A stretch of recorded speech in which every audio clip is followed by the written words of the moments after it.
श्रीमद्भागवती गाथा रहस्यार्थ प्रकाशकम् संशयोन्मूलनचिणं कृष्णं वन्दे जगद्गुरुं सर्ववेदार्थतत्त्वज्ञं वेदार्थ प्रतिपादकं पुराणसार सर्वज्ञं कृष्णं वन्दे जगद्गुरुं। ओम अस्मद्गुरुभ्यो नमः। 190 వచనం 99 199వ వచనం అని మరియు పితామహుండు నారదునకిట్లనియే మునీంద్ర పుండరీకాక్షుండు అంగీకరించిన లీలావతార కథా వృత్తాంతంబు నేను నీకు నిరింగించు నింతకు మున్ను హరివరాహార్జవతారంబులు అంగీకరించి తత్ప్రయోజనంబుల తీర్చే మన్వంతరావతారంబులు అంగీకరించినవియు అంగీకరింపగలవియు అయ్యున్న అవి వర్తమానంబున ధన్వంతరి పరశురామావతారంబులు దాల్చి ఉన్నవాడు, భావి కాలంబున శ్రీరామార్జవతారంబులు అంగీకరింపగలవాడు మహాత్ముండు సృష్ట్యాది కార్యభేదంబుల కొరకు మాయా గుణావతారంబులందు బహుశక్తి ధారణుండైన భగవంతుండు సర్గాదిని తపంబు నేనును ఋషిగణంబులను నవ ప్రజాపతులనునై అవతరించి విశ్వోత్పాదనంబు గావించుచుండు ధర్మంబును విష్ణుండును యజ్ఞంబులను మనువులను ఇంద్రాది దేవగణంబులను ధాత్రీపదులను అయి అవతరించి జగంబుల రక్షించుచుండు నధర్మంబును రుద్రుండును మహోరగంబులను రాక్షసానికంబులను అయి అవతరించి విలయంబు నొందించుచుండు ఈ తెరంగుణం పరమేశ్వరుండును సర్వాత్మకుండును అయిన హరి విశ్వోత్పత్తి స్థితిలయ హేతుభూతుండై విలసిల్లు ధరణీ రేణువులనైన గణుతింప నలవియగుంగాని ఎం మహాత్ముని లీలావతారాద్భుత కర్మంబులు లెక్కబెట్టనెవ్వరికి నశక్యం వేయుండు. నీకు సంక్షేప రూపంబున నుపన్యసించిది సవిస్తరంబుగా నిరింగింప నాకుందరంబుగా తనిన అన్యులం చెప్పనేల వినుము.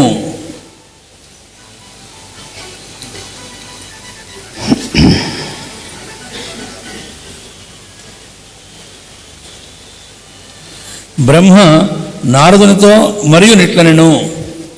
ఈ అవతారాలన్నీ కూడా బ్రహ్మదేవుడు నారదుడికి ఉపదేశిస్తూ ఉన్నాడు.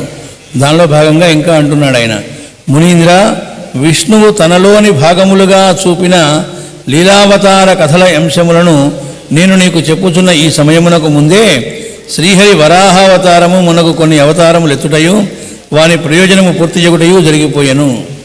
ఒక్కొక్క మన్వంతరమందరి అవతారములు పూర్వమెత్తినవియు మరల నెత్తబోవునివి అయి ఉన్నవి.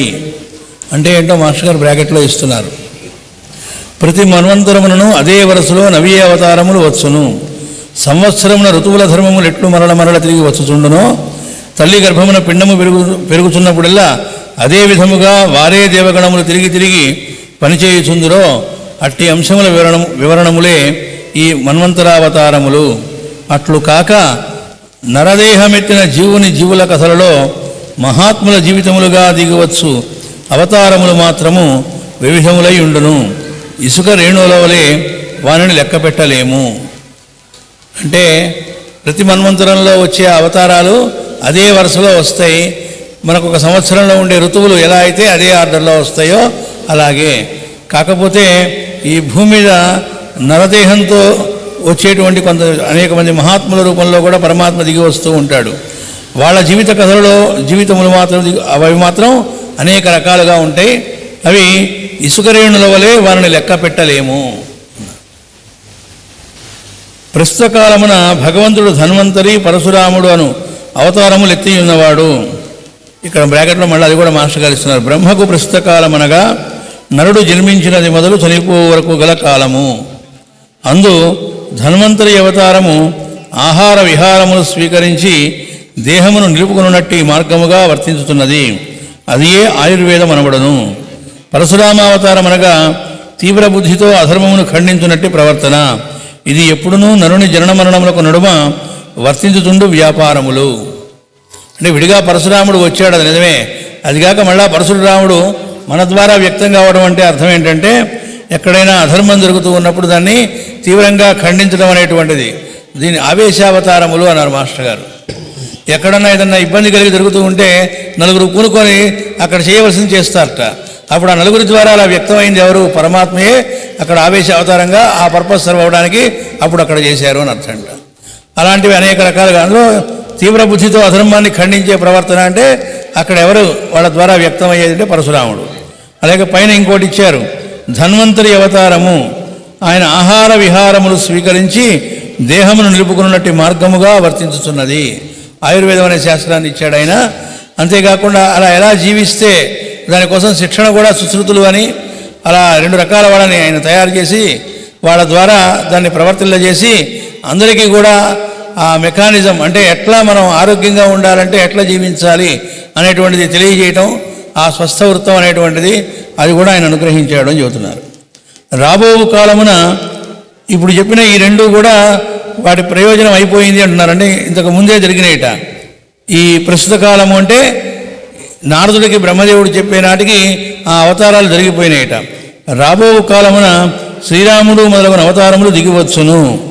అంటే రాముడి అవతారం ఇంకా రాబోతోందని చెబుతున్నాడు. ఆ మన్వంతరం సంగతి అది. అనగా నరుడు సంస్కృతిని ప్రకృతి నుండి స్వీకరించి సద్గుణములను అలవరుచుకొనుట, నీతి మార్గమైన వివాహ సంస్థ ఏర్పరచుకొనుట, కష్టములను ఎదుర్కొనుట, ఆశ్రయించిన వారిని కాపాడుట, పరిపాలనకై అధికార వర్గమును స్థాపించుకొనుట మొదలగునవి. కనుకనే రామావతారమున ఇవియే వర్ణింపబడినవి. చూడండి, రాముడు పరిపూర్ణ మానవావతారము అంటే ఒక మానవుడిగా ఎలా ఉండాలనే ఎగ్జాంపుల్ మనకు తెలియడం కోసం భగవంతుడు మానవుడిగా ఎత్తిన అవతారం అది. కాబట్టి మనం సమాజంలో కుటుంబంలోనూ చుట్టూ ఉండేటువంటి మిగతా వాళ్ళతోనూ ఎలా ప్రవర్తించాలి, డే టు డే లైఫ్లో మనం ఎలా జీవించాలి, ఒక మనిషిగా ఉండడం అంటే 2 కాళ్ళతో ఆకారమే మాత్రం కూడా ఆ లక్షణాలు అలా ఉండాలంటే ఎట్లా అనేటువంటి దానిని నరుడు సంస్కృతిని ప్రకృతి నుండి స్వీకరించి సద్గుణములను అలవరుచుకొనుట అన్నారు. ప్రకృతి నుండి స్వీకరించుట అన్నారు. మాస్టర్ గారు మనకి భారతీయ బాల శిక్షలో పాటలో వస్తుంది, చీమ ఏమెను చెప్పిన యొక్క బారులు తీరిచి నడవమని బాటగడ్డుగా నడవకని. చిన్న చిన్న మాటల్లో ఇచ్చారు. అంటే చీమల్ని ఎప్పుడు చూసినా మనకేం తెలుస్తుంది? అవి ఎప్పుడైనా ఆ క్యూ దాటి ఆ లైన్ దాటి వెళ్ళిపోతాయా? వెళ్ళవు. అంటే దాన్ని బట్టి బారులు తీరిచి నడవమని బాటగడ్డుగా నడవకని. ఎంత సింపుల్ లాగా కనబడుతుంది మనకి. రోడ్డు మీద వెళుతుంటే మనందరికీ అనుభవమే ట్రాఫిక్లో ఎలా ఉంటుందనేది. అక్కడ కనుక పోలీసు లేడనుకోండి, ట్రాఫిక్ పోలీసు లేడు, పైన ఓన్లీ ఏదన్నా సిగ్నల్స్ పడే చోట వాటి చోట్ల కెమెరాలు పెడుతుంటారు. అవి ఉంటే వీడికి ఆటోమేటిక్గా చలానా వస్తుంది. అలాంటివి లేవుట, ఇంకప్పుడు అక్కడ ఎలా ఉంటుందో మనం చెప్పక్కర్లే. అంటే మనం ఇంకెవరి కోసమో అన్నట్టుగా ఆ డిసిప్లిన్ పాటిస్తాం. నెక్స్ట్ ఏమిటి? క్యూ లైన్ పాటించడం దగ్గర మనకు ప్రతి సంవత్సరం పాద పూజ దగ్గర అనుభవమే. పాద పూజ అనగానే ఒక్కసారిగా బుద్ధిగా అన్ని మంచి మాటలు విన్నటువంటి వాళ్ళం అందరం కూడా తోసుకుంటూ వచ్చేస్తాం, మొత్తం గుమి కొడతాం. ఆ పాద పూజ కూర్చున్న వాళ్ళకి ఊపిరాడకుండా చేస్తాం, గురువు గారిని పూజించుకుంటున్నాం అంటాం. దానికి మళ్ళీ పెద్దగా ఒక 5-6 మంది వచ్చి యుద్ధం చేస్తున్నట్టుగా లైన్లో ఉండండి. అప్పటిదాకా ఉన్నవాళ్ళు ఎక్కడ లేని అర్జెంటుగా వెళ్ళిపోవాలి, ఇంకా ఎక్కడా లేని పనులు మాకే ఉన్నాయి అన్నట్టుగా తీరా చూస్తే మరో ఉదయం బయలుదేరతాడు. అక్కడ మళ్ళీ చెబుతూ ఉంటారు, ఇప్పుడు అర్జెంటుగా వెళ్ళేవాడు ఎవరైనా ఉంటే వాళ్ళని ముందుకు రానివ్వండి అని. అసలు ఎవరు అది పట్టించుకోరు, ఎవరికి వాళ్ళు. ఒక్కోసారి అసలు లోకల్ ఊళ్ళలో అసలు పక్క ఇదే కాలనీలో ఉన్న వాళ్ళని కూడా ముందు వచ్చేస్తాం. అంటే మరి చిన్నదిలాగా కనబడుతుంది కానీ ఆచరిస్తే తెలుస్తుంది అదేంటనేటువంటిది. అట్లా ప్రకృతి నుంచి మానవుడు నేర్చుకోవాల్సినవి ఎన్నో ఉన్నాయి. మాస్టర్ గారు చెబుతారు, అసలు తంత్ర సాధన తంత్ర మార్గంలో చేసే వాళ్ళకి చెబుతారట, మొట్టమొదటి అసలు జంతువుల్లాగా మనం కూడా వాటి నుంచి నేర్చుకోండి అంటారట. ఎందుకు అంటే ఓ పిల్లి లాంటిది కనుక విసర్జన చేస్తే దానికి మట్టి కప్పుతుందట. మనం బాత్రూమ్కి వెళ్ళి వచ్చిన తర్వాత అవతల వాడు వెళ్ళేటప్పటికి దాని కనీసం ఆ ఫ్లష్ని ఇలా అంటం కూడా చేయరు కొంతమంది. వీడేం కష్టపడక్కర్లే, ఆ ఫ్లష్ని ఇలా అంటాం నేను ఒక్కటమే. అది కూడా చేయకుండా పని కానిచ్చుకునే వాళ్ళు ఉంటారు. తీరా చూస్తే చాలా చదువుకొని ఉంటారు. అంటే అదంతా అక్షరాస్యత, ఎడ్యుకేషన్ కాదు. ఎడ్యుకేషన్ అంటే ఏంటి? మన బిహేవియర్లో our education lies in our behaviour towards others అన్నారు. మన వల్ల న్యూసెన్స్ క్రియేట్ కాకుండా, మన వల్ల ఇబ్బంది ఎవరికి కలగకుండా ఉండటం అనేటువంటిది ఏదైతే ఉందో దాన్ని ఎడ్యుకేషన్ అన్నారు. అంటే వరుసల్లో కూర్చోండి అన్నాం అనుకోండి, వచ్చి మొట్టమొదటి కుర్చీలో కూర్చుంటాం. ఆ తర్వాత వచ్చిన మనం దాటుకుంటూ కష్టపడి లోపలికి వెళ్ళాలి. ఈ విషయం మనం చాలాసార్లు చెప్పుకుంటూ ఉంటాం. కానీ అక్కడికి వచ్చేటప్పటికి పర్లేదులే, చెబుతుంటారులే. సెల్ ఫోన్ ఆపటం అన్నీ సింపుల్లా కనబడతాయి. కానీ చిన్న చిన్న విషయాల్లో ఎవరైతే పర్ఫెక్ట్గా ఉంటారో వాళ్ళే పెద్ద పెద్ద విషయాలు చేయగలరు అన్నారు మాస్టర్ గారు. ఇవే చేత కనబడి పెద్ద ఎక్కడి నుంచి చేస్తాడు? మాస్టర్ గారు ఒక చోట చెబుతారు, గదిలో నుంచి బయటకు వచ్చేటప్పుడు అక్కడ లైటు ఫ్యాను ఆపటం, లేకపోతే ఇంట్లో నుంచి బయటకు వెళ్ళేటప్పుడు ఆ తలుపు ఇతరులకి డిస్టర్బెన్స్ లేకుండా, చప్పుడు కాకుండా చక్కగా గడి వేసి వెళ్ళటం పైన, లేకపోతే ఊరికి వెళ్ళడం, ఇంకో చోటుగా వెళుతూ ఉన్నప్పుడు ఇంట్లో వాళ్ళకి చెప్పవలసిన విషయాలు మర్చిపోకుండా అన్నీ చెప్పి వెళ్ళగలగటం, తను తీసుకెళ్ళవలసినవి మర్చిపోకుండా వెళ్ళగలగటం, అలాగే తను నడుస్తూ ఉంటే ఇంకెవరికో కాలు చేయి తగులుకోకుండా చక్కగా మసలుకోగలగటం, ఇట్లాంటివన్నీ ఎవరైతే చేస్తారో వాళ్ళే రేపు మహాకార్య నిర్వహణ చేయగలిగినటువంటి సామర్థ్యం వాళ్ళకు వస్తుంది అని చెప్పారు. వాళ్ళ ద్వారానే వస్తుందన్నారు. ఈ విషయాలే చేతగానప్పుడు పెద్ద పెద్ద విషయాలు ఎక్కడ చేస్తారు అని. వివేకానంద స్వామి చెబుతాడు, ఒక బంగాళదుంప ముక్కలు కోస్తూ ఉన్నా కూడా అది చూసి వీడు బాగా పనికొస్తాడా లేదా, గొప్ప గొప్ప పనులు అంటే పెద్ద పెద్ద పనులు చేయడానికి పనికొస్తాడా లేదా చెప్పచ్చు అన్నారు. అదేంటంటే కూరగాయ ముక్కలు దొరుకుతుంటే దీన్ని బట్టే, అంటే ఏది చేస్తున్నా ఆ చేస్తున్న విధానం శ్రద్ధతో చేస్తున్నారా, ఏదో ఇది చెయ్యాలి కాబట్టి చేస్తున్నామా, అది శ్రద్ధతో, అంటే ఏ పని చేస్తున్నా మనలో ఉండే శ్రద్ధ అనేది అక్కడ తెలుస్తూ ఉంటుంది. కాబట్టి ప్రకృతి నుంచి అంటే అర్థం పశుపక్ష్యాదులు జంతువుల నుంచి నేర్చుకునే ఉంటాయి. చూడండి, పశువుల నుంచి అంటే మాస్టర్ గారు ఎప్పుడు చెబుతూ ఉంటారు, పశువులు అప్పులు చేస్తాయా అని అడిగారు, అవి సూసైడ్ చేసుకుంటాయా అని అడిగారు, లేకపోతే అవి దిగులు పట్టడం ఏమన్నా ఉంటుందా అని అడిగారు. వాటికి ఏం సమస్యలు ఉన్నాయండి అంటే, మరి వాటికి కూడా ఆహారం ఆ రోజు మధ్యాహ్నం లంచ్ దొరుకుతుందో దానికి తెలిసేయండి ఒక్కొక్కకి, రోడ్డు మీద తిరిగే కుక్కకి. మరి దిగులు పడుతూ కూర్చుంటుంది వాడు దొరుకుతుందో లేదో అని. ఒకవేళ దొరకలేదు అనుకోండి, అయ్యో దొరకలేదని ఏడుస్తూ కూర్చుంటుందా? ఏముండదు. సత్యసాయిబాబు వారు చెబుతారు, చెట్టు చిటారు కొమ్మ మీద వచ్చి పక్షి వాళ్తుందిట. ఆ కొమ్మ బలంగా ఉండదు, ఇది వాళ్తూ ఉంటేనే వంగుతూ ఉంటుందిట. మరి ఆ కొమ్మలో వంగిపోతూ ఉన్నా ఆ పక్షి భయపడకుండా దాని మీద నిల్చుంటుందిట. ఎందుకంటే దానికి నమ్మకం తన రెక్కల మీదట, ఆ కొమ్మ మీద కాదు. అలా మనకి మన మీద నమ్మకం ఉన్నదా? మనం సంపాదించుకున్న డబ్బును చూసుకోనో అలాంటి వాటిని చూసుకొని ఇంకేం పర్లేదు అనుకోవడం అనేటువంటిది నపుంసకత్వం అన్నారు మాస్టర్ గారు. ఎందుకు అంటే మన మీద ఆధారపడి పెరిగిన గడ్డాలు మీసాలని మనం రక్షిస్తే అనుకోవటం ఎలాంటిదో అది కూడా అలాంటిదే అని చెప్పారు. మనం సంపాదించిన సొమ్ము. అలాగే రేపు నా భవిష్యత్తు ఎలా ఉంటుందో అని ఆలోచించేటువంటి దరిద్రుడికి యోగ సాధన, ఆధ్యాత్మిక సాధన ఏమీ లేవు అని చెప్పారు. నా ఫ్యూచర్ ఎలా ఉంటుంది, నా జాతకం ఏమిటి, రేపు ఎలా ఉంటుంది, మాస్టర్ గారు చెప్పారు, ఈరోజు నువ్వు చేసుకున్న దాన్ని బట్టి రేపు ఉంటుంది. అందరికీ తెలిసిన విషయమే, కానీ మళ్ళీ తెలిసిన విషయమైనా అదే చెప్పుకోవాలన్నారు. కాబట్టి ఏంటంటే ప్రకృతి నుంచి నేర్చుకోవడం అంటే చుట్టూ ఉన్న మిగతా వ్యక్తుల నుంచి కూడా. కొంతమందిని చూస్తే మనకు అర్థమవుతూ ఉంటుంది, ఓహో ఇదిగో ఇట్లా మాట్లాడాల్సిన తీరు, ఇదిగో ఇది మన యొక్క ప్రవర్తన ఎలా ఉండాలి, పెద్దలతో వాళ్ళు ఎలా బిహేవ్ చేస్తున్నారో చూడండి, మిగతా చిన్నపిల్లల్ని ఎంత ప్రేమగా చూసుకుంటున్నారో చూడండి, వాళ్ళు ఎంత స్థాయిలో ఉన్నా వాళ్ళకు అందరితో అంత సాధారణంగా సింపుల్ జీవితం గడుపుతూ ఉన్నారు, అందరికీ అందుబాటులో ఉన్నారు, వీలైనంతవరకు ఇతరులకు ఎలా ఉపయోగపడదామని చూస్తున్నారు, ప్రేమతో ఉంటున్నారు. అలా మనం అబ్జర్వ్ చేయొచ్చు కొంతమంది ద్వారా. ఇంకొంతమందిలో మరి పనికిమాల లక్షణాలు ఉన్నాయి కదండి, అది కూడా అబ్జర్వ్ చేయొచ్చు. అబ్జర్వ్ చేయడం అంటే పొదుగులు చూడమని కాదు, కనబడితే ఎలా ఉండకూడదో మనం నేర్చుకోవటం. అది కెనడాలో ఒక ఆయన ఉండేవాట. కెనడా ఏముంది, ఎక్కడేం జరుగుతూ ఉంటాయి. భార్య భర్త, ఇద్దరు పిల్లలు. అతను ఏదో వ్యాపారం చేసేవాడు. అతను తాగుడికి బానిసయ్యాడు, పొద్దుగూకులు తాగటమే. దాంతో ఆ బిజినెస్ కూడా అలా లాస్ట్లో నడుస్తోంది. తాగటం, ఇంటికి రావటం, పెళ్ళాన్ని కొట్టడం, ఇలా జీవితం సాగింది. సరే, మరణించాడు. ఆ ఇద్దరు పిల్లలు ఒకడు బిజినెస్ పెట్టుకున్నాడు, పద్ధతిగా తయారయ్యాడు. అస్సలు వాళ్ళ నాన్న దరిద్ర లక్షణాలు ఏవి వాళ్ళు లేవు, చక్కగా ఉన్నట్ట. ఇంకో పిల్లవాడు సేమ్ వాళ్ళ నాన్నలాగా తయారయ్యాట. ఇద్దరిని ఇంటర్వ్యూ చేశారట. ఈ రెండో పిల్లవాడు అన్నట్ట, మా నాన్న అట్లా అన్నాడు, నేను ఇట్టా ఉన్నాను, అంతకంటే ఏం చేస్తాం అన్నట్టు, ఏం పెద్ద చేసేది ఏముంది అన్నట్టు. పెద్ద పిల్లవాడు ఏం చెప్పాట, మా నాన్నగారు మా అమ్మను కొడుతూ ఉంటే నేను చూడలేకపోయాను, నేను మాత్రం ఇలా జీవించకూడదు అనుకున్నాను. సేమ్ ఇద్దరూ ఒక తండ్రి బిడ్డలే, ఒకే ఇంట్లో పుట్టి పెరిగిన వాళ్ళే, ఒకే వాతావరణంలో పెరిగిన వాళ్ళే.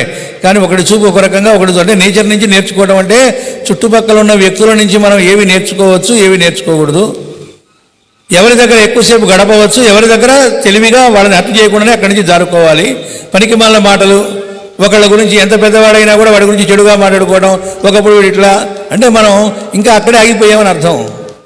అవి స్మరిస్తూ ఉన్నామని, అవి స్మరించేటువంటి ఆప్షన్స్ ఒకళ్ళ గురించి చెడు మాట్లాడుకున్నా, ఊహించుకున్నా, ఏం చేసినా వాడు పనికిరాడు మాస్టర్ గారు కొన్ని వందల సార్లు చెప్పారు. వాడికి యోగ సాధన ఈ జన్మకు లేదు, ఎత్తేసేయటమే. అవి వినటం వేరు, అవి చదువుకోవటం వేరు, వాటిని ఉపన్యాసాల్లో చెప్పుకోవటం వేరు. కానీ మనం ఆ విషయంలోకి వచ్చేప్పటికి ఎలా ఉంటున్నాం, అది ఇంప్లిమెంటేషన్లోకి వెళ్తున్నామా? అలా ఎవరో మాట్లాడుకుంటున్నారు, చల్లగా అక్కడి నుంచి జారుకోవటమే. అలాంటి కూడా నేర్పరితనం వహించి ఇది చేయాలి. ఇంకా ఏం చేయాలి? కొంతమంది పెద్దలు చూస్తే తెలుస్తుంది, వాళ్ళకి అన్ని విషయాలు తెలిసినా ఏమీ తెలియని వాడి వలె ఉంటారట. అదిట నేర్పరితనం అంటే మాస్టర్ గారు చెప్పారు. అన్నీ తెలిసి ఏమీ తెలియని వాడి వలె ఉండుట. అంతే తప్ప ప్రదర్శన చేయడం, కొద్దిగా తెలిస్తే నాకు చాలా తెలుసు చూడండి అని ఎలా తెలియజేయాలా మనకున్నదాన్ని తెలియజేసి అబ్బో అనిపించుకోవటం, దాంతో తృప్తి పడటం, ఇవన్నీ కూడా చిల్లర విషయాలు. కాబట్టి ప్రకృతి నుంచి మనం నేర్చుకునే విషయాలని చక్కగా నేర్చుకోవటం, అలవరుచుకొనుట, నీతి మార్గమైన వివాహ సంస్థను ఏర్పరచుకొనుట. వివాహ వ్యవస్థ అది కూడా నీతి మార్గము అన్నారు. లా ప్రకారం వల్ల చట్టాలు రకరకాలు చేసుకోవచ్చు. చెప్పారు కదా మాస్టర్ గారు, ఉదయం నిన్న సాయంత్రం చెప్పారు. మనం గవర్నమెంట్లో చట్టం చేయొచ్చు, కావాలంటే చట్టం చేసి పెళ్లి చేసుకోకపోయినా సహజీవనం చేయవచ్చు అని. కానీ వివాహ వ్యవస్థ అనేటువంటిది అది కాదు. గృహస్థాశ్రమము అన్నారు దాన్ని, అది ఆశ్రమం అన్నారు. ఆ గృహస్థాశ్రమ ధర్మం ఋషులు ఏర్పరిచారు. ఆ ఏర్పరిచిన పర్పస్ ఏమిటి, దానిలో ఉన్న ఉదాత్తత ఏమిటి? పురుషార్థములు అంటారు, ధర్మార్థ కామమోక్షములు అని. ఆ పురుషార్థములని మానవుడిగా వచ్చిన ప్రతి వాళ్ళు కూడా వాటిని అనుసరించి సాధించుకోవాలి. అది చెయ్యాలి అంటే దానికోసం ఏర్పాటు చేయబడినటువంటిదే మనకి ఈ 4 ఆశ్రమముల వ్యవస్థ అని చెప్పారు. బ్రహ్మచర్యము, గృహస్థాశ్రమము, వానప్రస్థము, సన్యాసాశ్రమము అనేటువంటివి. ఇవి ఈ 4 కూడా ఏ వయస్సులో ఏవి ఎట్లా అనుసరించాలి అని చెప్పారు. చెబుతూ వీటన్నిటిలోకి హార్ట్ సెంట్రల్ ఏమిటి అంటే గృహస్థాశ్రమము అన్నారు. మిగతా 3 ఆశ్రమములకు కూడా సమాజం పద్ధతిగా ఉండాలి అంటే కుటుంబ వ్యవస్థ కరెక్ట్గా ఉంటేనే. ఉదయం చెప్పారు కదా, బిడ్డలు ఎలా ప్రవర్తిస్తారు, తల్లిదండ్రులు బిహేవ్ చేసినట్టు బిడ్డలు బిహేవ్ చేస్తారు అన్నారు. మనం చెబుతూ ఉంటాం, ఏమండి మేము పద్ధతిగానే ఉన్నామండి, కానీ మా పిల్లలు చూడండి అట్లా అయిపోయారు, వాడికి విడాకులు అయిపోయినాయండి, మళ్ళీ సంబంధం చూద్దాం అనుకుంటున్నాం, మంచి రోజు మీరు చెబితే మళ్ళీ మేము చుట్టం మొదలు పెడతాం అని అడుగుతూ ఉంటాం. వాళ్ళు దాట వేస్తూ ఉంటారు కామ్గా. ఎందుకంటే నేచర్ ఏమిటో అర్థమైంది కదా, నిన్న చెప్పారు కదా, చంచల స్వభావం. అదేదో ఒక వస్తువు నచ్చకపోతే తిరిగి ఇచ్చినట్టుగా నచ్చలేదు విడాకులు, మళ్ళీ ఇంకోళ్ళు నచ్చలేదు. ఈ లోపల ఎవరో బిడ్డలు పుట్టారనుకోండి, వాళ్ళు చస్తారు వీళ్ళ వల్ల. ఇదేమన్నా బట్టలు మార్చుకోవడం లాంటిదే అంటే అసలు ఆ వ్యవస్థ యొక్క పవిత్రత ఏమిటి? మాస్టర్ గారు ఒక కథ రాశారు. ఆ కథలో వస్తుంది, ఒక ఆవిడ భర్త చనిపోతాడు, మరిది ఉంటాడు. ఆ మరిది చాలా ఉత్తముడు. అతను కాలేజీలో చదువుకుంటూ ఉంటాడు. అతనికి ఆ కాలేజీలో ఉండే ఒక లెక్చరర్ చెబుతున్న భావాలు బాగా నచ్చుతాయి. ఆయన ఓ మంచివాడు, చాలా ప్రోగ్రెసివ్ అంటారు చూడండి, అలాంటి భావాలు కలిగిన వాడు. అయితే అవి నచ్చి ఇన్ఫ్లుయెన్స్ అయ్యి ఏమనుకుంటాడంటే, అయ్యయ్యో మా వదిన గారు చిన్నది, అన్నయ్య పోయాడు, పాపం ఆవిడ జీవితం ఇలా అయిపోతే ఎట్లా, ఆవిడకి మళ్ళా వివాహం చేయాలని అని ఇతనికి అనిపిస్తుంది.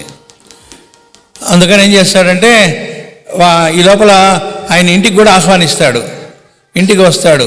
ఆ వచ్చినప్పుడు ఆయన కూడా ఈవిని చూస్తాడు. చూసిన తర్వాత ఇతను అడుగుతాడు, మా వదిన గారిని చేసుకుంటారా అని. అతను సమాజాన్ని ఉద్ధరించాలి, ఇలాంటి వాళ్ళని చేసుకొని ఆదర్శంగా ఉండాలి, ఇలాంటి భావాల్లో ఉన్నవాడు. అతను అంగీకరిస్తాడు. అంటే వాళ్ళు మాట్లాడుకుంటారు, ఎవరికేం చెప్పరు. వచ్చినప్పుడల్లా అతను ఏదో వంకతో వచ్చి మాట్లాడుతూ వెళ్తూ ఉంటాడు తప్ప డైరెక్ట్గా చెప్పలేని ధైర్యంలో ఉండడు.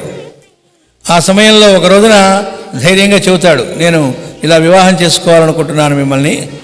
ఆ మాటల్లో అర్థం ఏమిటంటే, పాపం మీరు చాలా ఇదిలో అన్యాయం అయ్యారు. అన్యాయం అంటే పాపం చిన్న వయసులో ఉండగానే భర్త పోయాడు, మిమ్మల్ని మళ్ళా నేను వివాహం చేసుకొని మీకు మళ్ళా చక్కటి జీవితాన్ని అందించాలనుకుంటున్నాను అనే ఉద్దేశంలో మాట్లాడతాడు. ఆవిడ నవ్వి, మీకు కావాలంటే నన్ను వివాహం చేసుకోవచ్చు, నాకు వివాహం అయిపోయింది అంటుంది.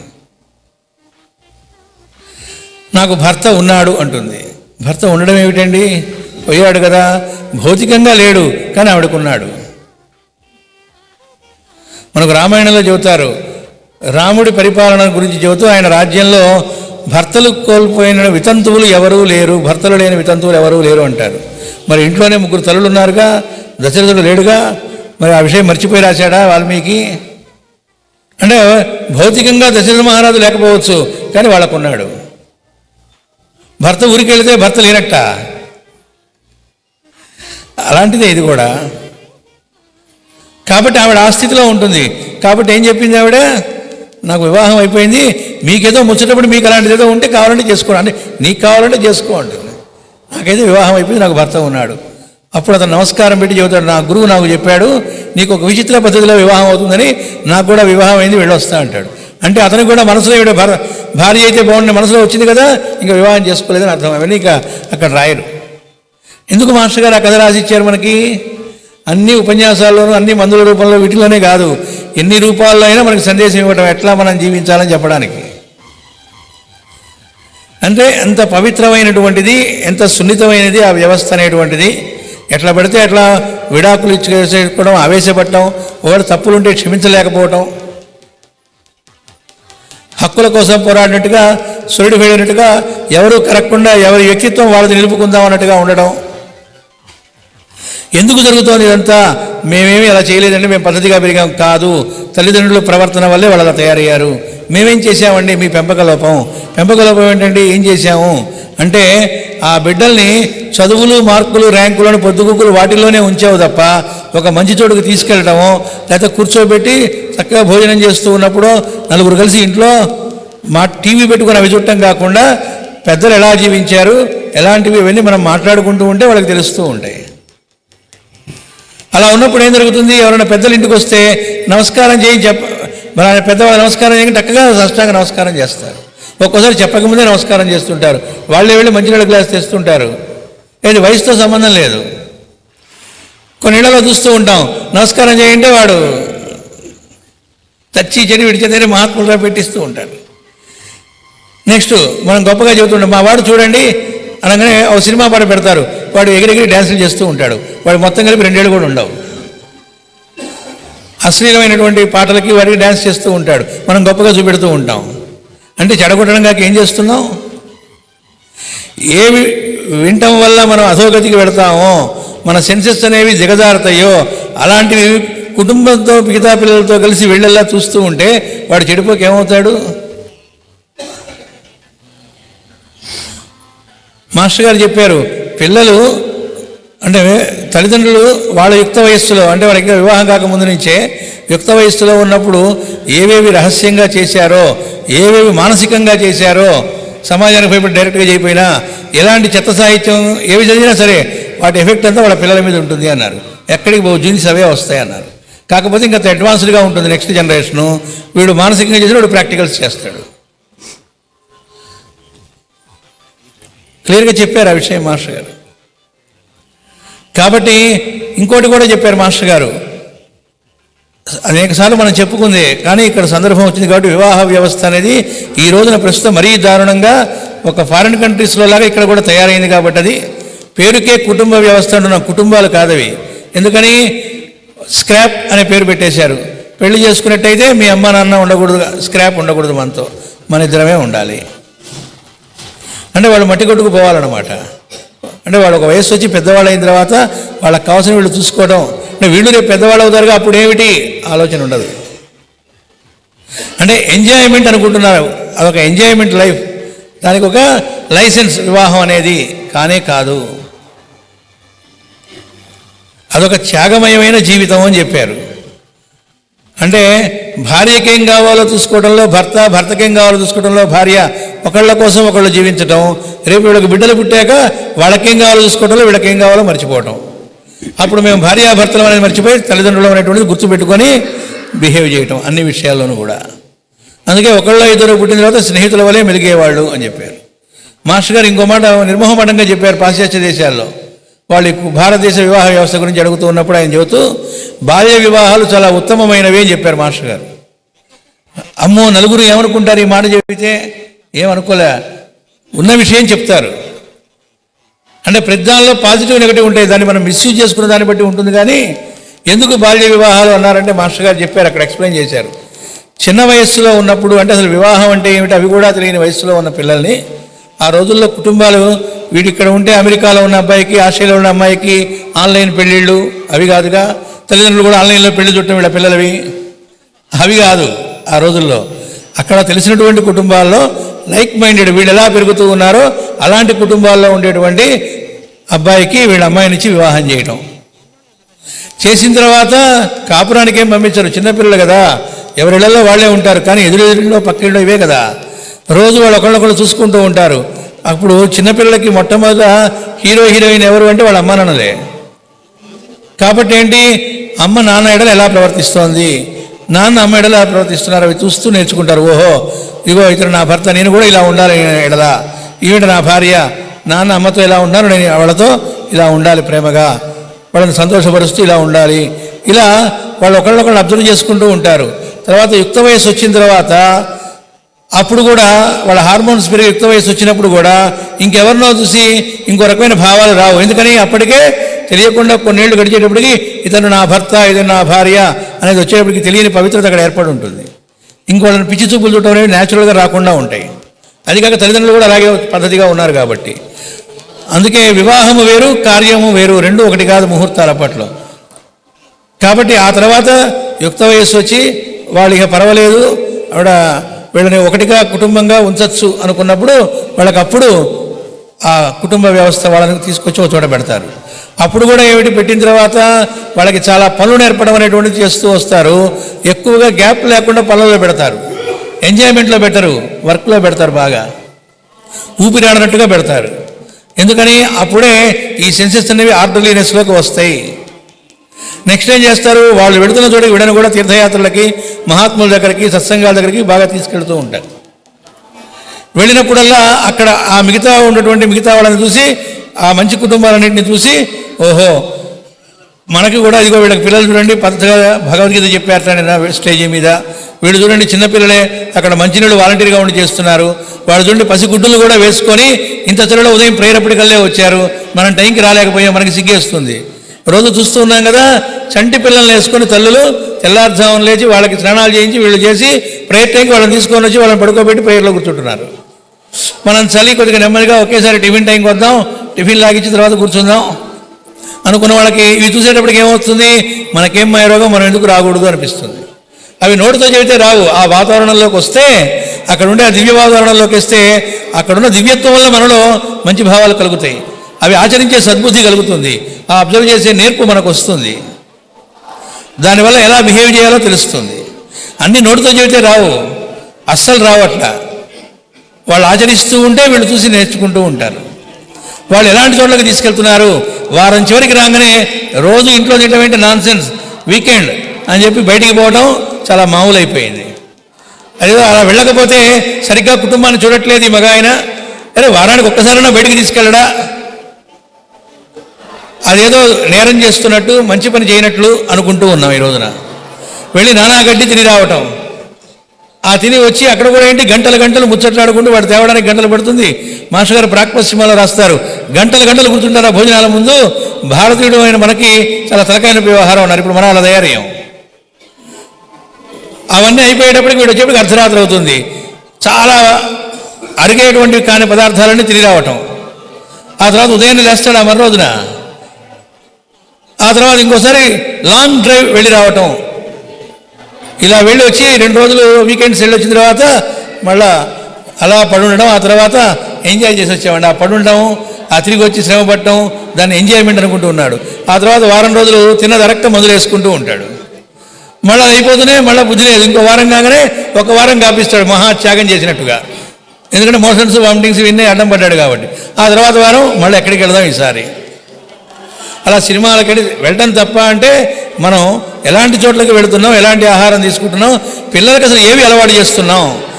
వీకెండ్స్కి వెళ్ళడానికి అక్కడ గంటలు గడపడానికి ఏమో పిల్లలతో టైం ఉంటుంది, ఆ పిల్లలకి అప్పుడు చదువు లేదా, అవి గుర్తుకు రావు. కానీ వాళ్ళని తీసుకొచ్చి ఒక 2 గంటలో 3 గంటలో గురు పూజల్లోనో ఇలాంటి చోట్లకి తీసుకురావాలట. కనీసం మన ఊళ్ళో జరుగుతున్నప్పుడే అక్కడ తీసుకురావాలట. నో, వాడి ఐఐటి ఓరియంటేషన్లో పెట్టాం 7th క్లాస్ నుంచే. కాబట్టి మనం పిల్లల్ని ఒక్క చదువు అనే దానిలో తప్ప మిగతా ఎక్కడా వాడిని పట్టించుకోనట్టుగా చేసి ఏ పనులు చెప్పకుండా ఇంకేమి మూసిపెట్టి బిరడా కొట్టి అదొక్కటే చేయడం వల్ల ఏం జరుగుతూ ఉంది, వాడికి ఎలా బిహేవ్ చేయాలో తెలియక రేపు ఏమో ఉద్యోగాలు వస్తున్నాయి, బోల్డ్ ప్యాకేజీలు ఉంటున్నాయి. అంతే, పైగా పెళ్లి చేసేటప్పుడు ఏం చూస్తున్నారు, మా అమ్మాయి ప్యాకేజీ ఎంత, అబ్బాయి ప్యాకేజీ ఎంత, ప్యాకేజీలకు పెళ్ళిళ్ళు అనమాట. అలా పెళ్ళిళ్ళు చేసేటప్పటికి ఏమవుతుంది, ఆ తర్వాత ఆ ప్యాకేజీలే గుర్తుంటున్నాయి, సంస్కారం గుర్తుండట్లేదు. కాబట్టి ఢీ అంటే ఢీ, ఉన్నంతసేపు కొట్టుకోవడం, ఆ తర్వాత విడాకులు. ఈ లోపల పిల్లలు పుడితే వాళ్ళు ఏ పాపం చేసుకుంటే వీళ్ళకి పుడుతూ ఉంటారు. వాళ్ళని వీడు పంచుకోవడం, నువ్వు తీసుకో, నాకు అక్కర్లే, నేను మళ్ళీ నేను ఇంకోటి చేసుకోవాలి. అంటే అమెరికన్ కల్చర్ అన్నమాట. మాస్టర్ గారు చెప్పారు, ఒక కుటుంబంలో తాత మనవడు, లేదా తాత అమ్మమ్మ, లేదా నాయనమ్మ మనవడు మనవరాలు, ఈ మధ్య కనెక్షన్ అనేది ఎక్కడైతే ఉంటుందో దాన్ని కుటుంబం అంటారు. అలాంటి కుటుంబాలు కనుక లేకపోతే, అంటే అవి తగ్గిపోతే అది ఒక దేశం అని పిలవకూడదు. దేశం అనేది కోల్పోయామని అర్థం, నేషన్ అనేది గుర్తుపెట్టుకోండి అన్నారు. ఇప్పుడు అదే జరుగుతోంది. మాస్టర్ గారు అది కూడా ఆవేదనగా చెప్పారు. ఆయన పుట్టినరోజు నాడు ఉపన్యాసం చెప్పమనంటే ఎందుకు ఈ పుట్టినరోజులు ఎందుకు చేసుకోవాలి అన్నారు. ఆయన చాలా ఆవేదనగా ఉంది అన్నారు.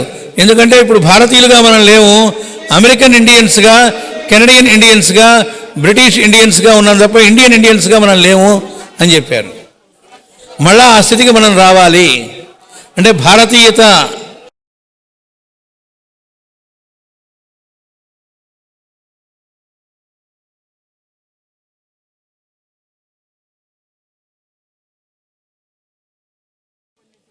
వివాహం చేసి పంపించిన తర్వాత అక్కడికి పూర్వకాలంలో ఏం చేసేవాళ్ళంటే, ఆ అమ్మాయి కనుక వచ్చి, ఏమండి అక్కడ అత్తగారిట్లా మామగారిట్లా ఇలా కష్టపెడుతున్నారంటే, మేము కూడా కష్టాలు పడ్డామమ్మా, ఏమీ పర్వాలేదు, ట్రైనింగ్ అవ్వాలి, నువ్వు అక్కడే ఉండాలి, నేను వచ్చేస్తానని పొరపాటున ఎవరైనా అన్నా కూడా, వచ్చేస్తే నువ్వు ఎక్కడికి వెళ్తావు, వెళ్ళి ఈ ఇల్లు నీది కాదు, నీ ఇల్లు అదే అని చెప్పేవాడు ఒకప్పుడు. ఇప్పుడు అది కాదు, పంపించిన తర్వాత ఇక్కడి నుంచి ఫోన్లో కాపురం చేయించడం మొదలు పెడతారు. ఏమని, చెప్పు ఎలా ఉంది, నీకు తేడాగా ఉందే, ఉంటే వచ్చాయి, అసలు ఏదో సై అన్నట్టుగా ఉంటుందన్నమాట. ఇలా మనం బిహేవ్ చేసి ఆ పుట్టిన బిడ్డలు లేకపోతే వాళ్ళు చక్కగా బిహేవ్ చేయాలి, మెచ్యూర్డ్గా ఉండాలి, సంస్కారవంతంగా ఉండాలి అని ఎక్స్పెక్ట్ చేస్తే ఎక్కడ ఉంటారు. కాబట్టి పెద్ద ప్రమాదం కుటుంబ వ్యవస్థ.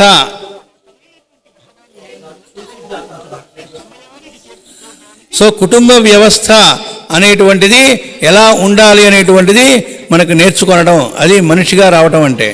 కష్టములను ఎదుర్కొనుట, ఇక్కడ ఇంకొక పాయింట్ మర్చిపోయాను చెప్పడం, మాస్టర్ గారు చెప్పింది. ఆ వివాహం చేశాక వాళ్ళని ఒకటిగా చేసి ఒక చోట పెట్టినప్పుడు కూడా తీర్థయాత్రలు ఇవి చేయించి వాళ్ళ చేత వ్రతాలు చేయిస్తూ ఉంటే వాళ్ళు కూడా మేము సత్సంతానం కలగాలి, పద్ధతిగా ఉండే బిడ్డలు, జాతికి పనికొచ్చే బిడ్డలు కావాలి అని అనుకునేవాళ్ళట. అలా వాళ్ళు ముందు మానసికంగా ఒకటయ్యాకంటే సోల్మేట్స్ అంటారు, అలా ఒకళ్ళకొకళ్ళ కోసం అన్నట్టుగా అయిన తర్వాత వాళ్ళ మధ్య శారీరకమైన సంబంధం ఏర్పడటం, అప్పుడు సత్సంతానం కలగటం. ఒకళ్ళో ఇద్దరు ముగ్గురో వాళ్ళని కన్న తర్వాత ఆ తర్వాత ఇక వాళ్ళ మధ్య ఏ రకమైన శారీరక సంబంధం లేకుండా వీళ్ళని చక్కగా మనం పెంచితే చాలని స్నేహితుల వలె మెడిగేవాళ్ళ జీవితం అంతా. అలా ఉండేటువంటి దాన్ని దాంపత్యము, దాంపత్య ధర్మము అన్నారు. అలా కాకుండా ఇది నాకు ఒక లైసెన్స్, నేను ఎంజాయ్ చేయడానికి ఒక పురుషుడు లేదా స్త్రీ దొరికింది, పిల్లలు పుడుతూ ఉన్న వాళ్ళ ఎంజాయ్మెంట్లో ఉండగా మాస్టర్ గారు వాడిన పదం బై ప్రోడక్ట్స్ లాగా పిల్లలు పుట్టుకొస్తూ ఉంటారు అన్నారు. బై ప్రోడక్ట్స్ అన్నారు. అలా వచ్చిన సరుకు ఎలా ఉంటారు, చచ్చుపుచ్చు చేతే ఉంటారు అన్నారు. ఎందుకంటే వీళ్ళ ఎంజాయ్మెంట్లో వీళ్ళు ఉండగా పుట్టిన సరుకు కదా. నెక్స్ట్ వాళ్ళు పుట్టిన తర్వాత కూడా కుక్కలు పందుల్లాగా వీళ్ళు మళ్ళీ అలాగే జీవిస్తూ ఉంటారు. ఏది బిడ్డలు పుట్టాక కూడా వీళ్ళ ఎంజాయ్మెంట్స్లో వీళ్ళు జీవిస్తూ ఉంటారు ఇంకా కొన్ని సంవత్సరాల దాకా. అంటే అర్థం ఏమిటి, బిడ్డలు మిమ్మల్ని చూసి నేర్చుకోవడానికి ఏముంది, అది తప్ప ఇంకా. కాబట్టి మీ కామానికి ఇదిగా పుట్టిన వాళ్ళు కాబట్టి వాళ్ళు కూడా కామదాసులే అవుతారు. అప్పుడు ఉండేటువంటిది లోకం దృష్టిలో చక్కగా వేదమంత్రాల మధ్య వివాహం జరిగినా, తిరుమల లాంటి పుణ్యక్షేత్రాల్లో వివాహం జరిగినా, ఎంత అద్భుతంగా జరిగినప్పటికీ వాళ్ళు యాటిట్యూడ్ గనక ఒకళ్ళ కోసం ఒకళ్ళం అనేటువంటిది లేకుండా ఉంటే వాళ్ళ మధ్య ఉండేదాన్ని దాంపత్య ధర్మము అనరు. లోకం దృష్టిలో వాళ్ళు భార్యాభర్తలు అయినప్పటికీ వాళ్ళ మధ్య ఉండేదాన్ని వ్యభిచారము అంటారు అని చెప్పారు. రవీంద్రనాథ్ ఠాగూర్ చెప్పారట, నిజమైన దాంపత్య ధర్మం పాటిస్తున్న వాళ్ళు 5% ఉన్నారు అన్నారట ఆయన ఉన్నప్పటి కాలం. మరి ఇప్పుడు అయితే ఆయన ఏం చెప్పేవాళ్ళు మరి. అందుకని మానవుడిగా వచ్చిన వాడికి మనం ఏర్పరిచినటువంటి అద్భుతమైనటువంటి వ్యవస్థ వివాహ వ్యవస్థ. అది ఎలా ఏర్పరచుకొని జీవించాలి? కష్టములను ఎదుర్కొనుట.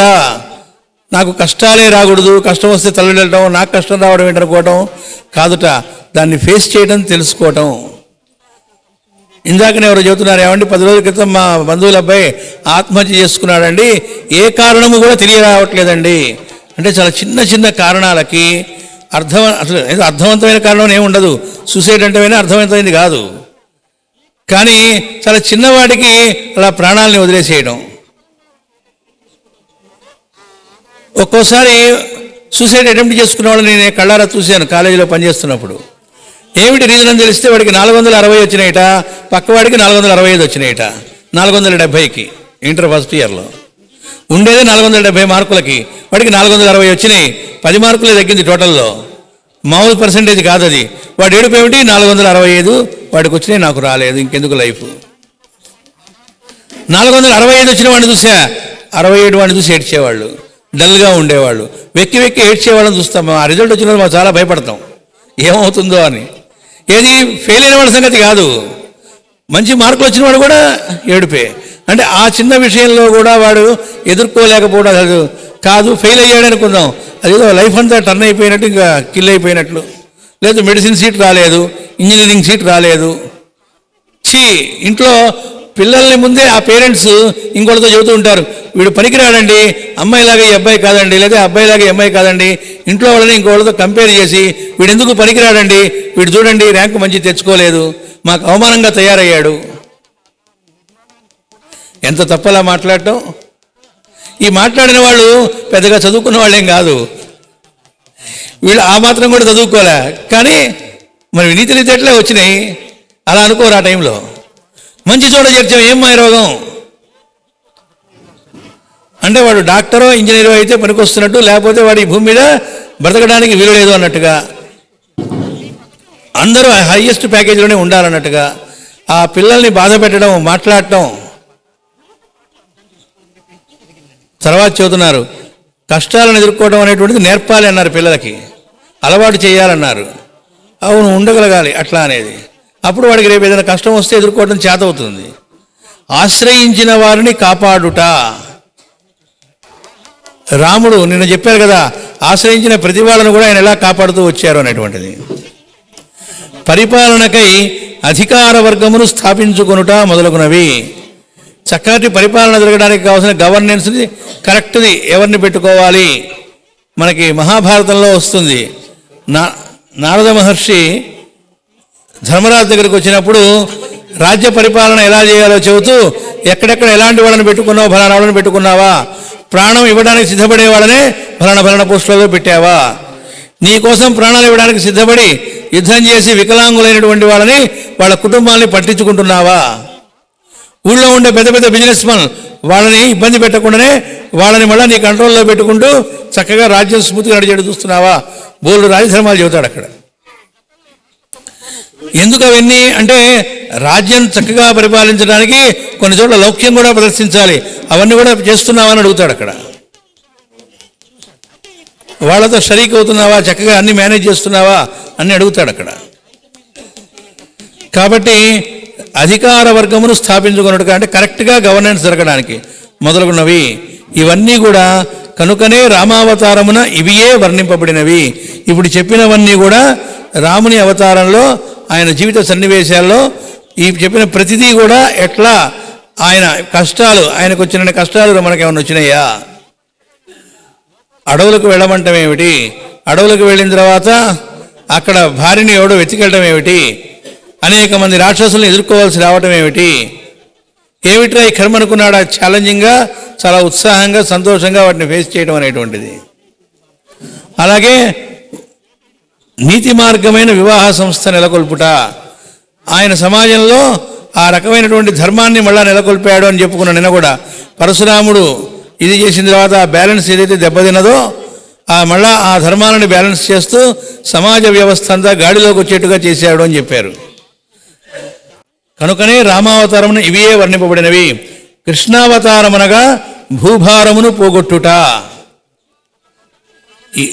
అంటే భూమికి ఒక భారాన్ని పోగొట్టడం అంటే ఎవరిని వధించాలో వాళ్ళని ఆయనన్నా వధించడం, వేరే వాళ్ళ ద్వారా ఆయనే అభిప్రాయాల రూపంలో వాళ్ళకి సంకల్పాలు కలిగించి వధింపజేయుట, అదిటా కృష్ణావతారం యొక్క ప్రయోజనం. తర్వాత బుద్ధావతారం అనగా ధర్మచక్రమును ప్రవర్తింపజేయుట, అంటే ధర్మ ప్రవర్తనము అని అర్థం. అందరిలో హృదయాల్లో ధర్మాన్ని నెలకొల్పి ధర్మంగా ఎందుకుంటున్నావు అంటే తప్పదు కాబట్టి అని ఉంటాంట కలియుగంలో జనరల్గా. ఎందుకు నువ్వు భోజనం టైంకి చేస్తున్నావు అన్న ఆ ధర్మాలు కూడా అంటే లేకపోతే రోగాలు వస్తున్నాయి కాబట్టి, ఏదైనా మంచి పని చేస్తుంటే తప్పదు కాబట్టి, ఆ ధర్మాన్ని కూడా తప్పదు కాబట్టి ఆచరించడం అనేది కలియుగ లక్షణం అంట. అలా కాకుండా ధర్మాన్ని ధర్మం కోసం ఆచరించటం అంటే ఇంకో దానికోసం కాకుండా పద్ధతిగా జీవించటం. అందుకే నిన్న చెప్పారు చూడండి, ఎవరో వచ్చి అడిగారట దేవుడు ఉన్నాడా అని అడిగారట ఆయన్ని. ఉన్నాడు, అయితే ఏమిటన్నారట. నువ్వు పద్ధతిగా ప్రవర్తిస్తున్నావా లేదా అది ముఖ్యమని చెప్పారట. ఇంకోటి వచ్చి అడిగారట గౌతమ బుద్ధుడిని, దేవుడు లేడనుకుంటున్నాను నువ్వేమంటావు అన్నట్ట. లేడు, అయితే ఏమిటన్నట్ట. ఉన్నాడా లేడా పాయింట్ కాదు, మనం ఎట్లా బిహేవ్ చేస్తున్నాం. కొంతమంది తెలియకంటూ ఉంటారు, హిందువుగా గర్వించు, రాముడు పుట్టిన దేశంలో పుట్టినందుకు గర్వించు, ఇలాంటి డైలాగులు వాడుతూ ఉంటారు. రాముడు మావాడు అంటే ఈ దేశంలో పుట్టిన మావాడు, ఏదో జేబులో మనిషి అన్నట్టుగా. రాముడు చాలా గొప్పవాడు, అయితే ఏమిటి. మా గురువు గారు ఎంతో గొప్ప, అయితే నీకేమిటి. నువ్వేమన్నా ఆ గురువు చెప్పినట్టు నిజంగా ఆచరించి చూపెడుతున్నావా. ఆయన పుట్టిన దేశంలో పుట్టడమే అచీవ్మెంటా, ఆయన ఎలా జీవించి చూపెట్టాడో అలా జీవించడం అనేది అచీవ్మెంట్. అనంతకృష్ణ గారు రష్యా ఈ దేశాలకి మొదటిసారి ఎప్పుడో వెళ్ళినప్పుడు ఒక టూర్లో వెళ్ళొచ్చిన తర్వాత ఆయన చెప్పిన విషయం సభలో కూడా చాలాసార్లు చెప్పారు. ఆయన ఆ దేశంలో ఒక ఊరు నుంచి ఇంకో ఊరికి ట్రైన్లో వెళుతూ ఉన్నారట. ఒకసారి ఆ ట్రైన్లో వెళుతూ ఉంటే ట్రైన్లో పుస్తకాలు అమ్ముకునేవాడు వచ్చాట, పుస్తకాలు పట్టుకొని బుక్స్ అమ్ముకునేవాళ్ళు వస్తారట అక్కడ కూడా. అలా వచ్చాట ఒక ఆయన. ఆ వచ్చిన ఆయన అనంతకృష్ణ గారిని చూస్తూనే ఆ బుక్స్ అన్ని పక్కన పెట్టి సాష్టాంగ నమస్కారం చేశాడు ట్రైన్లో. అంటే తన బట్టలు పాడవుతాయా మట్టి పడతాయా అని కూడా ఆలోచించలే. ఆయనకు అనంతకృష్ణ గారు ఎవరో తెలియదు, పంచ కట్టుకొని నామం పెట్టుకొని ఉన్నారు, భారతీయుడు తెలుస్తూనే ఉంది. సాష్టాంగ నమస్కారం చేశాడు. అతనికి ఇంగ్లీష్ పెద్దగా రాదు, వచ్చి రాని ఇంగ్లీషు. ఆ వచ్చి రాని ఇంగ్లీష్తోనే మాట్లాడట. నేను భారతదేశం వచ్చాను, ఒక 2 నెలల పాటు ఉన్నాను, అది వరకు నాకెంతో ఇష్టం భారతదేశం అంటే, అక్కడి సంస్కృతి అంటే, నాకు రామాయణం అవన్నీ కూడా చాలా ఇష్టము, శివుడు అంటే నాకు చాలా ఇష్టము, ఇట్లా ఏవో చెప్పాట కాసేపు. అని ఒక్క నిమిషం ఉండండి అని చెప్పి ఇంకో పెట్టెలో వాళ్ళ అబ్బాయి అమ్ముతుంటాట పుస్తకాలు, వాళ్ళ పిల్లాడిని పిలుచుకొచ్చాట. పిల్లవాడికి చెప్పను కూడా చెప్పలే, పిల్లవాడు చూస్తూనే సాష్టాంగ నమస్కారం చేశాట. వాళ్ళు రష్యా దేశం వాళ్ళు. ఆ తర్వాత వచ్చిరాని ఇంగ్లీష్లోనే వాళ్ళు చెప్పారట, వాళ్ళ పుస్తకాలు చూపెట్టారట వాళ్ళ భాషలో ఉన్నవి. వాటి మీద అట్టలు, ఒకదాని మీద సీతారాములు ఫోటో, ఇంకో దాని మీద శివుడు పార్వతి ఫోటో ఇవి ఉన్నాయిట. మాస్టర్ గారు ఇవేమిటి అని అడిగితే చెప్పారట, శివపార్వతుల కళ్యాణం గురించి ఈ గ్రంథంలో నేనే రాశానండి, ఇందులోనేమో రాముడు సీత వాళ్ళ కళ్యాణాన్ని గురించి రాశాను, వాడికి సంబంధించిన పుస్తకాలు ఇవి, అది కూడా పొయిటరీ రూపంలో, వాళ్ళ భాషలో పొయిటరీ రూపంలో ఉన్నది. భారతదేశంలో ఎంతకాలము 2 నెలలు. ఈ లోపలే కథలు తెలుసుకోవటము, దాన్ని ముచ్చటపట్టము, దాన్ని పొయిటరీ రూపంలో తన భాషలో రాసుకోవటము, వాటినే అమ్ముకుంటున్నాడు ట్రైన్లో. వెంటనే మాస్టర్ గారు అడిగారట, ఇవి మరి నీ లైవ్లీహుడ్ ఎలా నడుస్తుంది వీటితో అన్నట్ట. ఇవి ఇక్కడ బాగా కొంటారండి, కాబట్టి నా లైఫ్కి ఏమీ పర్వాలేదు, హాయిగా సాగుతూ ఉంది. ఏది రాముడి మీద శివుడి మీద పుస్తకాలు రాసి పొయిటరీ రూపంలో హాట్ కేకుల్లా అమ్ముడుపోతున్నాయి అక్కడ. పుణ్యశాస్త్రి గారు కూడా మనకి ఆ ముందు మాటలో రాశారు, రామాయణ సుధాశ్రవంతి బాలకాండ ముందు మాటలో ఏమనంటే, రష్యా లాంటి దేశాల్లో వాళ్ళు ఒక సర్వే చేసి దానిలో తెలిసింది ఏంటంటే, వాళ్ళ దేశంలో విడాకుల సంఖ్య నెమ్మదిగా తగ్గుతూ వస్తుందట. ఎప్పటి నుంచి? అక్కడ ఎప్పుడైతే రామాయణ భారత భాగవత ప్రవచనాలు జరుగుతూ వస్తున్నాయో అప్పటి నుంచి. మా వాళ్ళు రామాయణం చదువుకున్న తర్వాత చాలామంది బాగుపడుతున్నారు, ఇక్కడ నెమ్మదిగా విడాకులు తగ్గుతూ ఉన్నాయి. ఇక్కడ మనమేమో వాటి జోలికి పోకుండా, పిల్లల్ని పొరపాటును కూడా అలాంటి వాతావరణంలోకి తీసుకెళ్లకుండా, ఎక్కడ అలాంటివి జరుగుతున్నా వెంటనే ఛానల్ కూడా తిప్పేస్తాం అలాంటివి ఏమైనా వస్తే. ఎంతసేపటికి హోమ్ థియేటర్స్, అందులో కూడా లేటెస్ట్ ఏమో వచ్చినాయి చూసుకోవటం, హర్రర్ మూవీస్, ఆ మూవీస్ ఈ మూవీస్. ఆ దేశాల్లో వాడు ఉన్నది 2 నెలలు ఇక్కడ. ఇది జరిగిన సంఘటన, ఫస్ట్ హ్యాండ్ ఇన్ఫర్మేషన్ అనంతకృష్ణ గారిదే. అప్పుడు మళ్ళా నీ పేరేంటి బాబు అని అడిగారట పిల్లవాడిని. ఆయన పేరు మార్చేశాడు పిల్లవాడిది, రమేష్ అని చెప్పాడు. అర్థం తెలుసా అని అడిగారట మాస్టర్ గారు, చక్కగా అర్థం కూడా చెప్పారట. ఇప్పుడు మన వాళ్ళు పిల్లలకి పేర్లు పెడుతూ ఉంటారు, అసలు అర్థం పర్థం ఉండవు. ఎక్కడ ఎవరు వినని పేరు అయి ఉండాలి అంటే వాడు ఏదో 3 అక్షరాలు కలిపి వచ్చాడు ఒక పేరు పెడతాడు. అది పేరు ఎలా అవుతుంది? ఒకళ్ళోసారి చెప్పారు పేరు ఏమిటి అనేది ప్రణష్ట అని చెప్పారు. అంటే బాగుగా నశించున్నది అని అర్థం దానికి.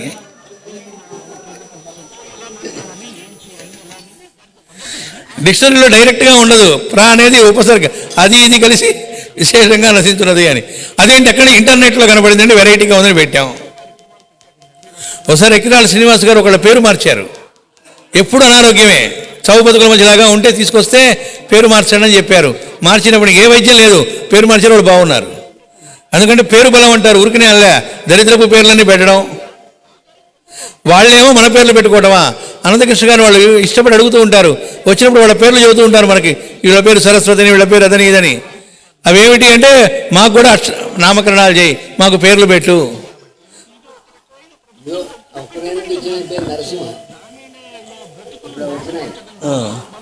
మైక్యూ మనం ప్రస్తుతం ఆ యూరోపియన్ కంట్రీస్లో ఉండేవాళ్ళని ఇప్పుడు రావద్దని చెప్పాం. మామూలుగా వాళ్ళకి వెంటనే శ్రీశైలంలో క్లాసులు ఉంటాయి, కానీ వాళ్ళకి బర్త్డే సెలబ్రేషన్స్లో పాల్గొనాలని కాబట్టి ఇప్పుడు అప్పుడు 2 సార్లు అంత ఖర్చు పెట్టుకొని రాలేరు కాబట్టి అప్పుడు రమ్మని చెప్పాం. వాళ్ళలో ఎక్కువ మంది చాలా కాయ కష్టం చేసుకొని చాలా కష్టపడి డబ్బులు కూడబెట్టుకొని రూపాయి ఇక్కడికి వస్తారు. కొంతమంది అయితే వాళ్ళలో ఎక్కువ చలి ఉండే టైంలో -40 అలాంటి టెంపరేచర్లో పనిచేస్తే ఎక్కువ శాలరీ ఇస్తారట. అలా పనిచేసి సెలవు పెట్టి ఇక్కడికి వస్తారు. తర్వాత వచ్చాక ఆ ఉపన్యాసాలు వాళ్ళకి ఒక్క ముక్క అర్థమవుతాయా? వాళ్ళలో చాలామందికి ఇంగ్లీష్ కూడా రాదు. ఆనందంగా కూర్చుంటారు ఉదయం నుంచి రాత్రి దాకా. భాష అర్థమైన మనం నిద్రపోతూ ఉంటాం. కానీ అసలు ఇక్కడికి చాలామంది రాము.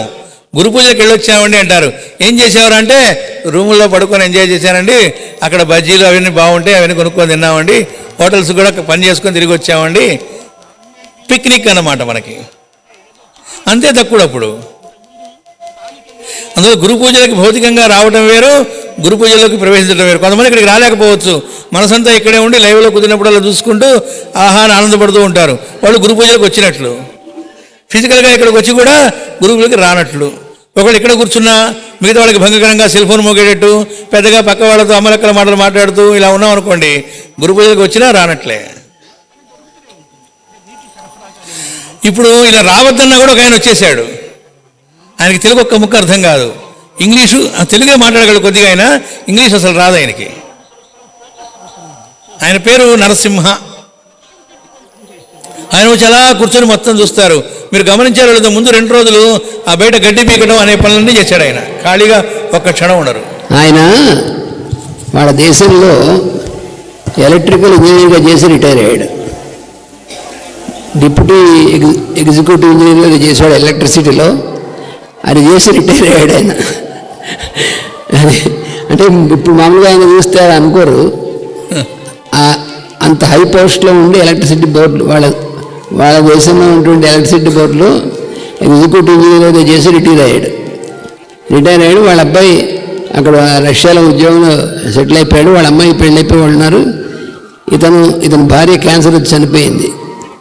ఆవిడ కూడా భారతదేశం 3-4 సార్లు మన ఆశ్రమానికి వచ్చింది. కానీ అవి ఏమీ లేకుండా ప్రతి సంవత్సరం భారతదేశం వస్తాడు. ఇప్పుడు 4 రోజుల నుంచి పదమూర్తి ఆశ్రమంలో ఉన్నాడు. వాడు గోసేవ చేసుకుంటూ ఉన్నాడు. అది అయిన తర్వాత గురు పూజలకు వచ్చాడు. మాతో శ్రీశైలం వస్తాడు. ఆయనకి ఇంగ్లీష్ అసలు రాదు, తెలుగు కొంచెం అర్థమవుతుంది. అదేమిటంటే ఇంగ్లీష్ నేర్చుకోలేదంటే అవసరం లేదన్నాడు. నాకు మీరు చెప్పేటువంటి కొంత అర్థమవుతాయి, నాకు ఇచ్చాలండి. మరి ఏమంటే మన దేశంలో ఎగ్జిక్యూటివ్ ఇంజనీర్, ఎలక్ట్రికల్ ఇంజనీర్కి ఎక్కువ ఇంగ్లీష్ వస్తుందా, ఎక్కువ తెలుగు వస్తుందా? మనకి తెలుగు మన వాళ్ళకి వస్తుందా? తెలుగు చదవగలరా? ఇప్పుడు జనరేషన్స్ ఇంకా మరి వాళ్ళ పిల్లల్ని అసలు తెలుగు అక్షరాలు చదవడం కానీ రాయడం కానీ 2 రాకుండా ఇంగ్లీష్ మాత్రం బ్రహ్మాండంగా వచ్చేట్టు పెంచుతాం మనం.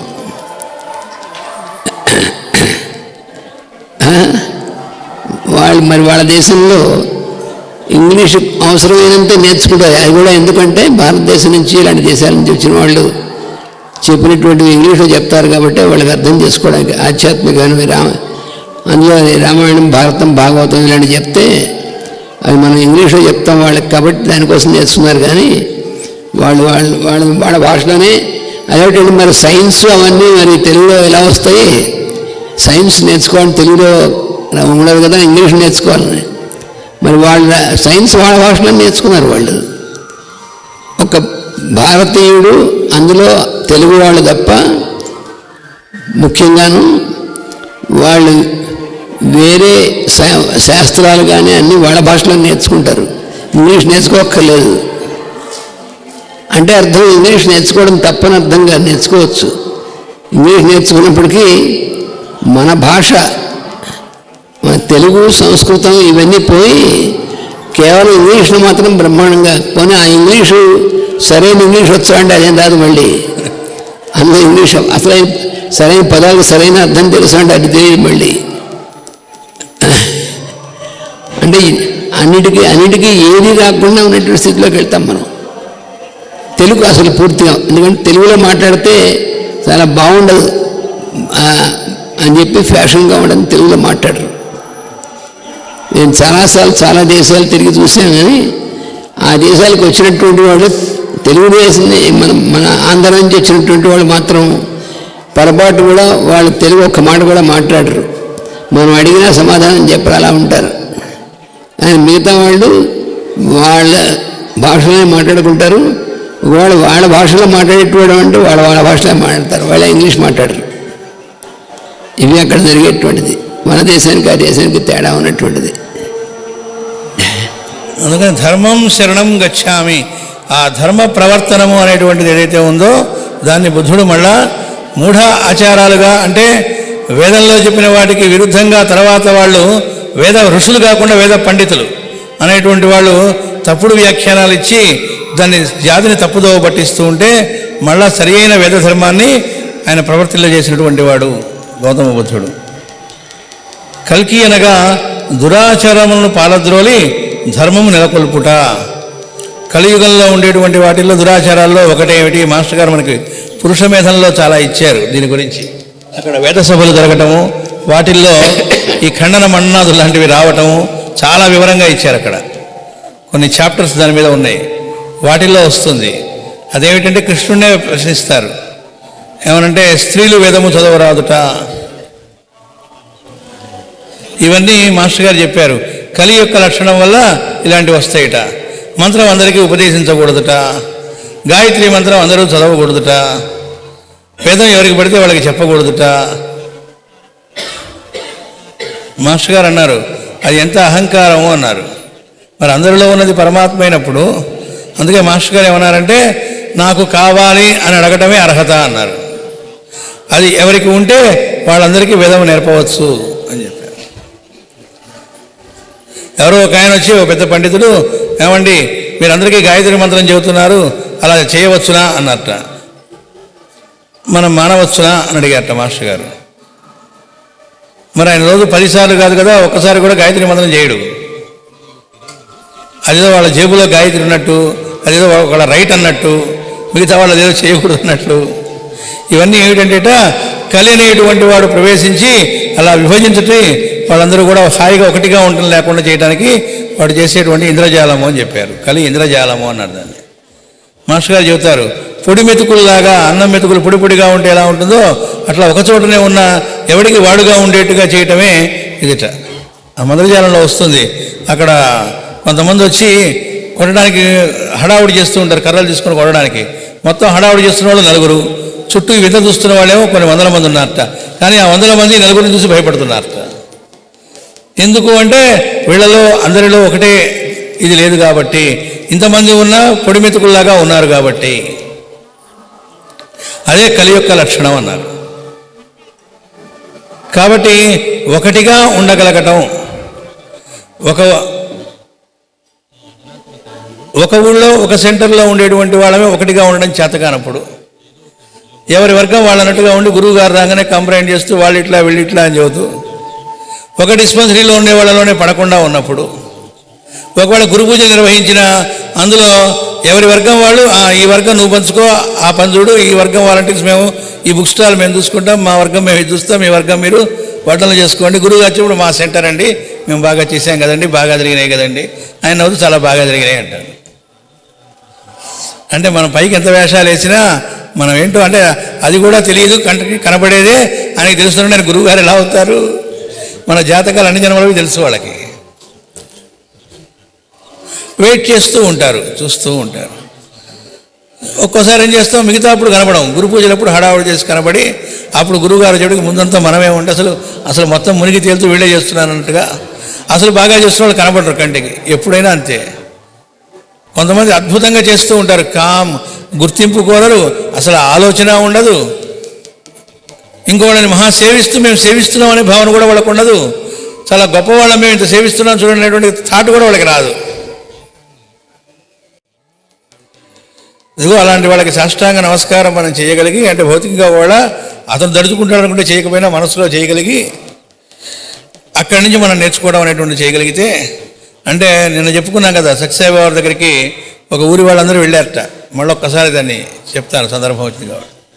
ఎందుకు అంటే మా ఊళ్ళో ఫలానా ఓపెనింగ్కి మీరు రావాలని పిలవడానికి. వీళ్ళందరూ కూడా ఎవరి దోన వాళ్ళు వెళ్ళారు. అంటే వీటిలో కూడా గ్రూపులు ఉన్నాయి. అక్కడ ఎవరి గ్రూప్ వాళ్ళు వెళ్ళారు. అక్కడికి అందరూ వెళ్ళి ఒక చోట కూర్చున్నారు. అదే మనందరం ఒక ఊళ్ళో వాళ్ళం పిలవాలంటే ఒక చోట కూర్చుంటే బాబావారు ఇంటర్వ్యూ ఇస్తారని మాట్లాడుకొని తప్పదు కాబట్టి ఒక చోట కలిసి కూర్చున్నారు. ఆ వెళ్ళిన 25 మంది బాబావారు ఇంటర్వ్యూకి పిలిచారు. లోపలికి వెళ్ళాక ఫస్ట్ క్వశ్చన్ ఆయన ఉంది, మీరు గ్రూపా గ్యాంగా అని అడిగారట. ఇది వాళ్ళే చెప్పారు, తర్వాత వచ్చి పబ్లిక్గా ఉపన్యాసంలో చెప్పారు. రహస్యంగా కూడా కాదు, వాళ్ళంతా కలిసే చేశారు ఆ పని. అంటే వాళ్ళలో మార్పు తెచ్చాడు ఆయన ఒక్కసారిగా, ఒక్క మాటతో. ఏమల్ల డైరెక్ట్ అటాక్, ఒకటే డైలాగ్ ఫస్టే, మీది గ్రూపా గ్యాంగా అని అడిగారట. నోట మాట లేదు. అప్పుడు ఆయన వెంటనే మీది గ్రూపేలే బంగారు, గ్రూపేలే.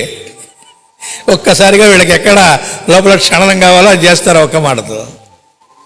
కాబట్టి ఏ ఊరు వస్తున్నా మనం గ్యాంగ్గా ఉంటున్నామా, గ్రూప్గా ఉంటున్నామా, గ్రూపిజమా, గ్రూపా వాళ్ళకి తెలియదు అనుకుంటే పొరపాటు. ఇంకా పైత్యం ఏంటంటే, ఎవరితో అయినా ఇలా ఉండకూడదు అన్నట్టుగా ఏదైనా మీటింగ్ పెట్టి చెప్పారనుకోండి, గురువు గారికి ఎవరు చెప్పారు ఈ విషయం, ఇక దానిలోకి వెళ్ళిపోయి ఎవరో ఇక్కడ ఆయన ఇన్ఫార్మర్ పెట్టుకున్నారు, లేకపోతే ఎవరో చేరవేస్తున్నారు అనుకొని వాళ్ళని మనం టార్గెట్ చేయడం మనమే ఊహించుకొని, అంటే ఇక విపరీత పోకడంలోకి వెళ్ళడం అన్నమాట. అందువల్ల పెద్ద పెద్ద విషయాలు లేదు ధర్మం అనేది. నిత్య జీవితంలో మనం ఆచరించే విషయాల్లోనే అందరితో మనం ఎలా ఉంటున్నాము, ప్రకృతి ధర్మాలకు అనుగుణంగా మనం జీవించగలుగుతున్నామా లేదా, నిజమైనటువంటి ధర్మం అంటే ఎక్కడుంది, హృదయంలో ఉంటుంది, పీనల్ కోడ్ పుస్తకాల్లో కాదు అని చెప్పారు మాస్టర్ గారు. ధర్మస్య నిహితం గుహాయం. యక్ష ప్రశ్నల్లో ధర్మం ఎక్కడుంటుంది అని అడిగాట యక్షుడు ధర్మరాజుని. అడిగితే గుహలో ఉంటుంది అని చెప్పాట ఆన్సర్ ఆయన. గుహ అంటే హృదయం. అంటే మనం చేస్తున్న పని రైటా రాంగా ఎవరిని అడగక్కర్లా, హృదయంలో నుంచి పరమాత్మ తెలియజేస్తూ ఉన్నట్ట. కాబట్టి ఆ ధర్మ ప్రవర్తన ఎక్కడి నుంచి రావాలి, ఇక్కడి నుంచి తెలియజేస్తూ ఉంటాడు. దాన్ని మనం ఆచరించగలమా లేదా. దానికి మాస్టర్ గారు ఇచ్చిన ఎగ్జాంపుల్ ఏంటంటే, నేను తెలియక తప్పు చేశానండి, తెలియక ఎవడూ తప్పు చేయడు, వాడెవడో జేబులు కొట్టేస్తున్నట్ట. ఓ పిల్లవాడు, 10 ఏళ్ల కుర్రవాడు, 15 ఏళ్ల కుర్రవాడు, వాడిని పట్టుకున్నారట.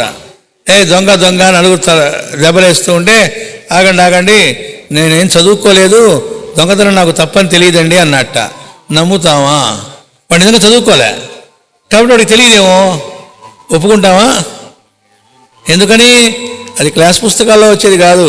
ఎవడికి హృదయంలో వాడు చేస్తున్న పని మంచి పనా చెడ్డ పనా తెలుస్తూ ఉంటుంది. ఇక్కడ మాస్టర్ గారు అన్నారు, అది వాడికి తప్పని తెలియదనే మాట నిజమై ఉంటే డైరెక్ట్గా జేబులో చేయి పెట్టి తీసుకోవచ్చు కదా, చాటు నుంచి జేబులో చేయి ఎందుకు పెట్టాడో అన్నారు. తప్పని తెలుసు కాబట్టి చాటు నుంచి తీయడానికి ప్రయత్నించాడు. కాబట్టి ఎవరము తెలియక తప్పు చేయటం లేదు, తెలిసే తప్పు చేస్తున్నాము. మనం ఎలా ఉండకూడదో తెలుసు కానీ ఉంటున్నాము. అవతల సోదర బృందంలో వాళ్ళు ఎలా ఉన్నా అది మనకు సంబంధం లేదని మాస్టర్ గారు చెబుతూనే ఉన్నారు. మనం ఎట్లా ఉన్నామన్నదే మనకు సంబంధం అంటున్నారు. అలా మనం ఉండడానికి ప్రయత్నం చేయగలమా లేదా. చేయలేము అంటే నెక్స్ట్ బర్త్ బెటర్ లక్ అన్నారు. ఈ జన్మకి కట్టని పడిపోయినట్లే అన్నారు జ్వాలకులు గారు. చేస్తే ఇప్పుడు నౌ ఆర్ నెవర్ అన్నారు. మనం ఇంకా ఇప్పుడే కాదనిపించిందిట, ఇంకా కామా పడిందిట అంటే అది మళ్ళీ ఎన్ని జన్మలకో ఆ బుద్ధి పుట్టేదని అర్థం అంట. ఇక్కడ ఇంకా చెబుతున్నారు, సృష్టించుట మొదలగు పనులు విడదీయుట కొరకు భగవంతుడు మాయగను త్రిగుణములుగను వాని నుండి పుట్టు నానావిధ ద్రవ్యములుగను ఇంద్రియ గుణములుగను జీవుల గుణములుగను అవతరించును. అంటే ఈ సృష్టించుట మొదలగు పనులు విడదీయుట కొరకు, అంటే ఈ సృష్టి అనేటువంటిది అనేక విభాగాలుగా రావడం కొరకు ఏం చేస్తాట భగవంతుడు మాయగా త్రిగుణాలుగా వాని నుండి పుట్టు నానావిధ ద్రవ్యాలుగా వస్తారట. అందరం ఒకళ్ళనొక్కళ్ళని వేరే అనుకోకపోతే కథ నడుస్తుందా? ఇతను భర్త, ఈయన భార్య, వీడు నా పిల్లలు, వీడు ఇట్లా అనేటువంటిది లోకంలో కథ నడవడానికి అవసరం, అంతే కదా. ఏదో సామె చెప్పినట్టు అంతటా పరమాత్మే అని చెప్పి నీదేమిటి నాదేమిటి పక్కవాడి చెంపు తప్పారు పట్టుకొస్తాడు ఊరుకుంటాడేంటి? కాదు కదా. కాబట్టి ఒక వ్యవస్థ, ఒక పద్ధతి, అది లోకంలో ఎంతవరకు దాని అవసరం ఉందో, దాని పర్పస్ ఎంతవరకు అంతవరకు దాని అవసరం ఉంది. దానికోసం అందరూ ఒకే రకంగా ఉంటారా? త్రిగుణాలు అందరిలో ఒకే లెవెల్లో పర్సంటేజ్ ఉండవు. మాస్టర్ గారు చెబుతారు, మనందరిలో కూడా త్రిగుణాల సమ్మిళితంతోనే మనందరం ఉన్నాం. సత్వరజ స్తమ గుణాలు మనందరిలోనూ ఉన్నాయిట, కానీ అందరిలో ఒకే పర్సంటేజ్లో ఉండవుట. 40% సత్వగుణం ఉంటే ఒకటి 20% రజోగుణం ఉండొచ్చు, మిగతా 40% ఇంకో గుణం ఉండొచ్చు. ఆ గుణాలు ఆ పర్సంటేజ్లన్నీ మారిపోతూ ఉంటాయి. దాన్ని బట్టి ఒక్కొక్క వ్యక్తి ఒక వ్యక్తి ఉన్నట్టుగా ఇంకో వ్యక్తి పొరపాటున కూడా ఉండడు. అదే ట్రైనింగ్ ట. ఇలా ఒకే రకంగా ఉండని ఇంతమంది వ్యక్తుల రూపంలో ఉన్నటువంటిది మళ్ళా ఒకడే, వాడి లీలే అని గుర్తుపెట్టుకొని ఇదంతా బొమ్మలాట, ఇది ఒక ప్లే అని గుర్తుపెట్టుకొని ప్రవర్తించాలి అన్నారు మాస్టర్ గారు. దానికి మాస్టర్ గారు ఇచ్చిన ఎగ్జాంపుల్ ఏంటంటే, పూర్వం గుళ్ళల్లో ఉత్సవాలు చేసేటప్పుడు పెద్ద పెద్ద బొమ్మలు ఉండేవి. ఆ బొమ్మల్లో మనుషులే ఉంటారు, లోపల బయటికి బొమ్మ ఉంటుంది, ఊరేగింపు తీసుకెళ్తూ ఉంటారు, బుట్ట బొమ్మలు అని చెప్పి. వాటికి మధ్యలో చిన్న బొక్క ఉంటుంది, దానిలో నుంచి వాడు చూస్తూ ఉంటాడు, రోడ్డు కనబడాలిగా వెళ్ళడానికి. మాస్టర్ గారు చెప్పారు, ఆ బుట్ట బొమ్మలో ఒక్కో ఆకారంలో ఉంటుంది, కానీ లోపల ఉన్నది ఎవరు? మనకు తెలిసిన సుబ్బయ్య, వెంకయ్య, పుల్లయ్య వీళ్ళే కదా అన్నారు. అట్లాగే ఇంత రకరకాల పర్సెంటేజ్ల తేడా వల్ల త్రిగుణాల్లో ఒక్కొక్క రకంగా బిహేవ్ చేస్తూ ఉన్నట్టుగా ఉన్నప్పటికీ అందరిలో ఉన్నటువంటిది అలా చేస్తున్నటువంటి వాడు ఎవరు? పరమాత్మయే కదా, వాడి లీలా నాటకమే కదా. కాబట్టి అందరూ పాత్రధారులమే, ఇంక్లూడింగ్ మనతో సహా. మిగతా కథ మనం పాత్రధారి, మిగతా వాళ్ళు ప్రేక్షకులను గుర్తుపెట్టుకొని బిహేవ్ చేయన్నారు మాస్టర్ గారు. ప్రేమలేఖల్లో చెబుతారు, మిగతా వాళ్ళు ప్రేక్షకులు అనుకో, నువ్వు నటిస్తున్నావు, నాటకం రంజింపజేయి అన్నారు. దుఃఖ సన్నివేశం చక్కగా ఏడు అన్నారు, అంటే దుఃఖాన్ని పండించు. సినిమాలో ఒక దుఃఖ సన్నివేశంలో నటించే నటుడు బ్రహ్మాండంగా నటిస్తాడట. అది చూస్తున్న వాళ్ళు కళ్ళెమ్మ నీళ్లు కాలుస్తారట ధారలుగా, వాడు సక్సెస్ అయ్యాను, వాళ్ళ కళ్ళెమ్మ నీళ్లు తెప్పించగలిగాను, కరుణరసాన్ని అద్భుతంగా పోషించాను అని ఆనందపడతాడట. అట్లా ఒక సన్నివేశం వచ్చినప్పుడు, ఓహో ఈ రకమైన సన్నివేశం ఇప్పుడు వచ్చింది, కాబట్టి ఇప్పుడు మనం దుఃఖపట్టం అనేది చేయాలి. ఈ సన్నివేశం వచ్చింది, ఇప్పుడు ఇలా బిహేవ్ చేద్దాం. అది ఆ పాత్ర అంతవరకే, అది పాత్ర అని గుర్తుపెట్టుకోమన్నారు. ఓహో ఈ పాత్ర రూపంలో అవతల పరమాత్మను విమర్శించాడు, ఈ పాత్ర రూపంలో పరమాత్మ వచ్చి ఇంత బాగా వర్క్ చేసినా ఏడిచినట్టు చేసామన్నాడు. అలా గుర్తుపెట్టుకోవడానికి ట్రై చేసామనుకోండి. మాస్టర్ గారు మెడిటేషన్స్లో చివరిలో వస్తుంది ఒక పెద్దది, ఓ డ్రామా ఈ లైఫ్ అంతా కూడా అంటూ ఇస్తారు అద్భుతంగా. కఠోపనిషత్తులో అనుకుంటా అది, బహుశా మనకి చాలా చోట్ల చెప్పారు అది అలాంటిది. అంటే ఒక నాటకంలో పాత్రధారిగా మనం అనుకొని మిగతావి కూడా ఈ నాటకంలో పాత్రధారులుగా ఉండడానికి వచ్చారు. అక్కడ ఇంకో మాట చెప్పారు, మిగతా పాత్రలు మనతో ఉండే పాత్రలన్నీ కూడా మన సాధనలో, ఎవల్యూషన్లో మనం ముందుకు వెళ్ళడానికి, సహకరించడానికి ఆ పాత్రలు ఉన్నాయని చెప్పారు. అంటే మనకు ఆపోజిట్గా ఉన్నాయి అనుకున్నవి కూడా మన సాధన కోసమే, ఎవల్యూషన్లో ముందుకు వెళ్ళడానికే ఉన్నాయట. అందుకే షిరిడి సాయిబాబా చెబుతారు, నిన్ను విమర్శించేవాడు నీ మొదటి గురువు అన్నాడు ఆయన. నిన్ను మెచ్చుకునేవాడు కాదు, విమర్శించేవాడు వల్ల నువ్వు ఎలక్ట్ అవుతావు, ఇంకా పత్రిక తయారవడానికి స్కోప్ ఉంటుంది. అలా కాదండి, మనం మంచిగా చేసినా వాళ్ళు తిడుతూ ఉన్నారండి, దానికి సత్యసాయిబాబా వారు ఆన్సర్ ఇచ్చారు ఎలా ఉండాలో.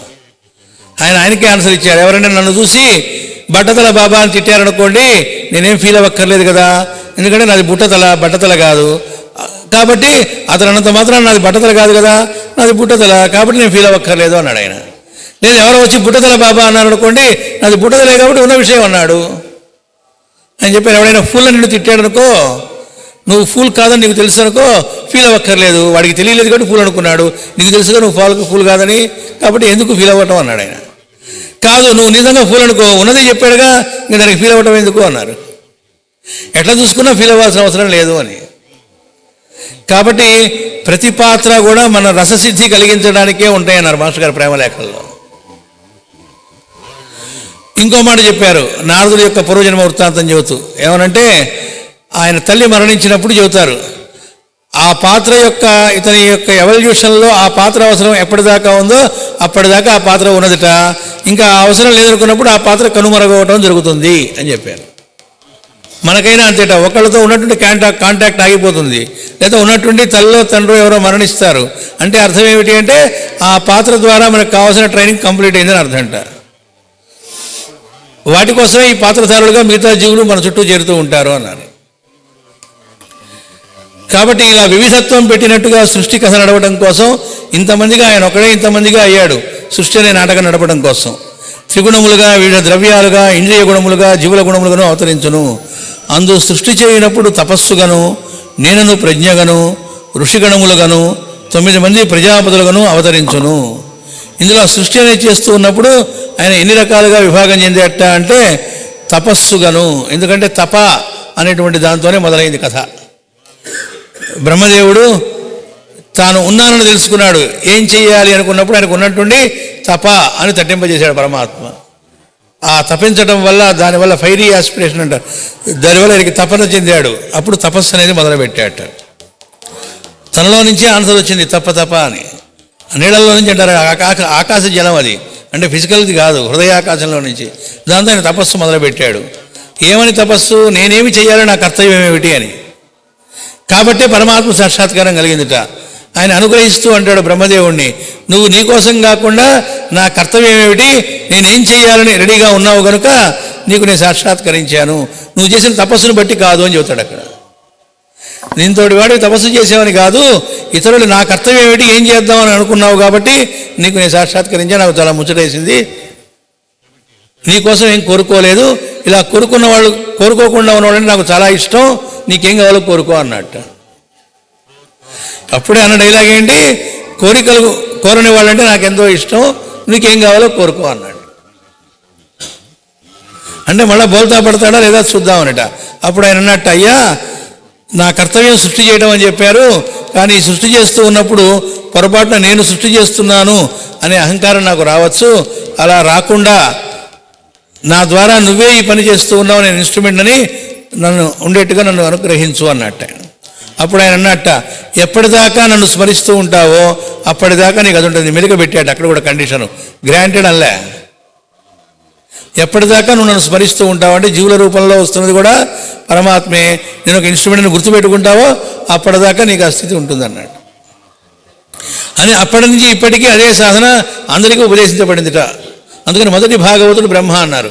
ఏమిటి అనుగ్రహించింది అంటే, మనం కూడా మన కర్తవ్యంగా ఏ పని చేయాలో, ఒక ఇంటి గృహిణిగా కావచ్చు, ఒక కుటుంబ పెద్దగా కావచ్చు, లేకపోతే కుమార్తెగా కావచ్చు, అల్లుడుగా కావచ్చు, మనం ఆ పోర్షన్ ఏదో నాటకంలో అది ప్రవర్తిల్లుతూ అప్పటికి మనం ఏం చేయాలో, మన కర్తవ్యం ఏటో అది చేస్తూ, వాళ్ళతో చెప్పక్కర్లేదు, ఆ రూపంలో ఉన్న భగవంతుడికి ఆరాధించుకుంటున్నాం ఈ రూపంలో, ఈ రకంగా అనేటువంటి విధంగా ఉన్నాం అనుకోండి, చుట్టుపక్కల పరిస్థితులు ఎలాంటి వాళ్ళు ఉన్నా అవన్నీ మారిపోతాయి, పూర్తి ఆనుకూల్యత లభిస్తుంది. కాబట్టి ఇంట్లో చక్కటి వాతావరణం ఉంటుంది. అసలు గురు పూజలకి రావడమే మేము కష్టం, తొందరగా రానివారు ఇలాంటి చోట్లకి. లేకపోతే దాన్ని ఏమంటారు, ఇంట్లో కూడా సాధన చేసుకోవడానికి ఏ అవకాశం ఉండదు, సర్వీస్ యాక్టివిటీస్ కూడా పంపించరు. ఏం పర్వాలేదు, ఇంట్లో ఉండి మన కుటుంబ సభ్యులకు సిన్సియర్గా వాళ్ళే మన గురువు గారు, మన ఇష్టదైవం అనుకొని మనం చేయడం మొదలు పెడితే వాళ్ళలో మార్పు ఆయనే తీసుకొస్తాడు. అనుకూల వాతావరణం ఆయన చేస్తాడు. ఎందుకంటే చెయ్యక తప్పదు. ఎవరి కోసం అన్నారు మాస్టర్ గారు, అన్నారు రావాల్సిన బాధ్యత నాకుంది, పిలువు అన్నారు. పిలవడం అంటే కర్తవ్య రూపంలో పిలవటం. నిన్ననే ఒకళ్ళు చెబుతున్నారు, ఏమండి ఇక్కడ ఉపనయనాలు చేద్దాం అనుకున్నాం, మా పిల్లలకి చేద్దాం అనుకుంటే ముందు ఒప్పుకున్నారు, ఒప్పుకున్న తర్వాత మరి వాళ్ళు ఇక్కడంతా ఈ రెడీ అయిన తర్వాత ఈ లోపల వాళ్ళకి ఎవరో బంధువులు ఎక్కిచ్చారు. ఏమని అంటే, ఇప్పుడు చేయటం ఏమిటి, దక్షిణాయనంలో చేయటం ఏమిటి, శూన్యమాసంలో చేయటం ఏమిటి, ఇట్లా అంటే అన్నారండి. చాలా ఇబ్బంది పెట్టారు. అప్పటికే చుట్టాలందరికీ చెప్పుకున్నాం, మాకు తెలుసు కదా ఇక్కడ చేయడం ఎంత అదృష్టమో అని, ఎంత బాధపడ్డామో అనండి అని వాళ్ళే చెప్పారు. తీరా ఇక్కడికి వచ్చాకండి అది చూశాక వాళ్ళు అడిగిన క్వశ్చన్ ఏంటంటే, మా వాళ్ళు ఉన్నారు నెక్స్ట్ ఇయర్ అడిగితే ఇక్కడ చేయించుకోవచ్చా ఉపనయనం అడిగారట వాళ్ళు. ఎందుకని, ఎంత శాస్త్రోక్తంగా జరిగిందో చూశారు. రాజీ పడకుండా 4 గంటలు కూర్చోబెట్టి 1 గంట దాకా, తెల్లారుజాము 4 నుంచి 1 గంట దాకా పంచశిఖలతో ఎంత శాస్త్రోక్తంగా జరిగింది. ఆ జరగటమే కాదు, ఆ పవిత్ర వాతావరణంలోకి రావటం వల్ల మేము ధన్యులమయ్యాం అనేది ఎవరి ప్రయోజకత్వం వల్ల, ఇక్కడ పనిచేసేది మాస్టర్ అనే ఒకే ఒక ప్రజ్ఞ, మన ఎవరిది కాదు, మనం పనిచేయటం ఉండదు. ఆ అన్నప్రసాదం స్వీకరించడం వల్ల ఏం జరుగుతుంది, జరగవలసిన మార్పు అదే జరుగుతుంది. కొత్తగా ఏం ఉపన్యాసం వినకపోయినా వెళ్ళి అక్కడ భోజనం చేసినా చాలు మార్పు వస్తుంది, ఆయన చూసుకుంటాడు. అది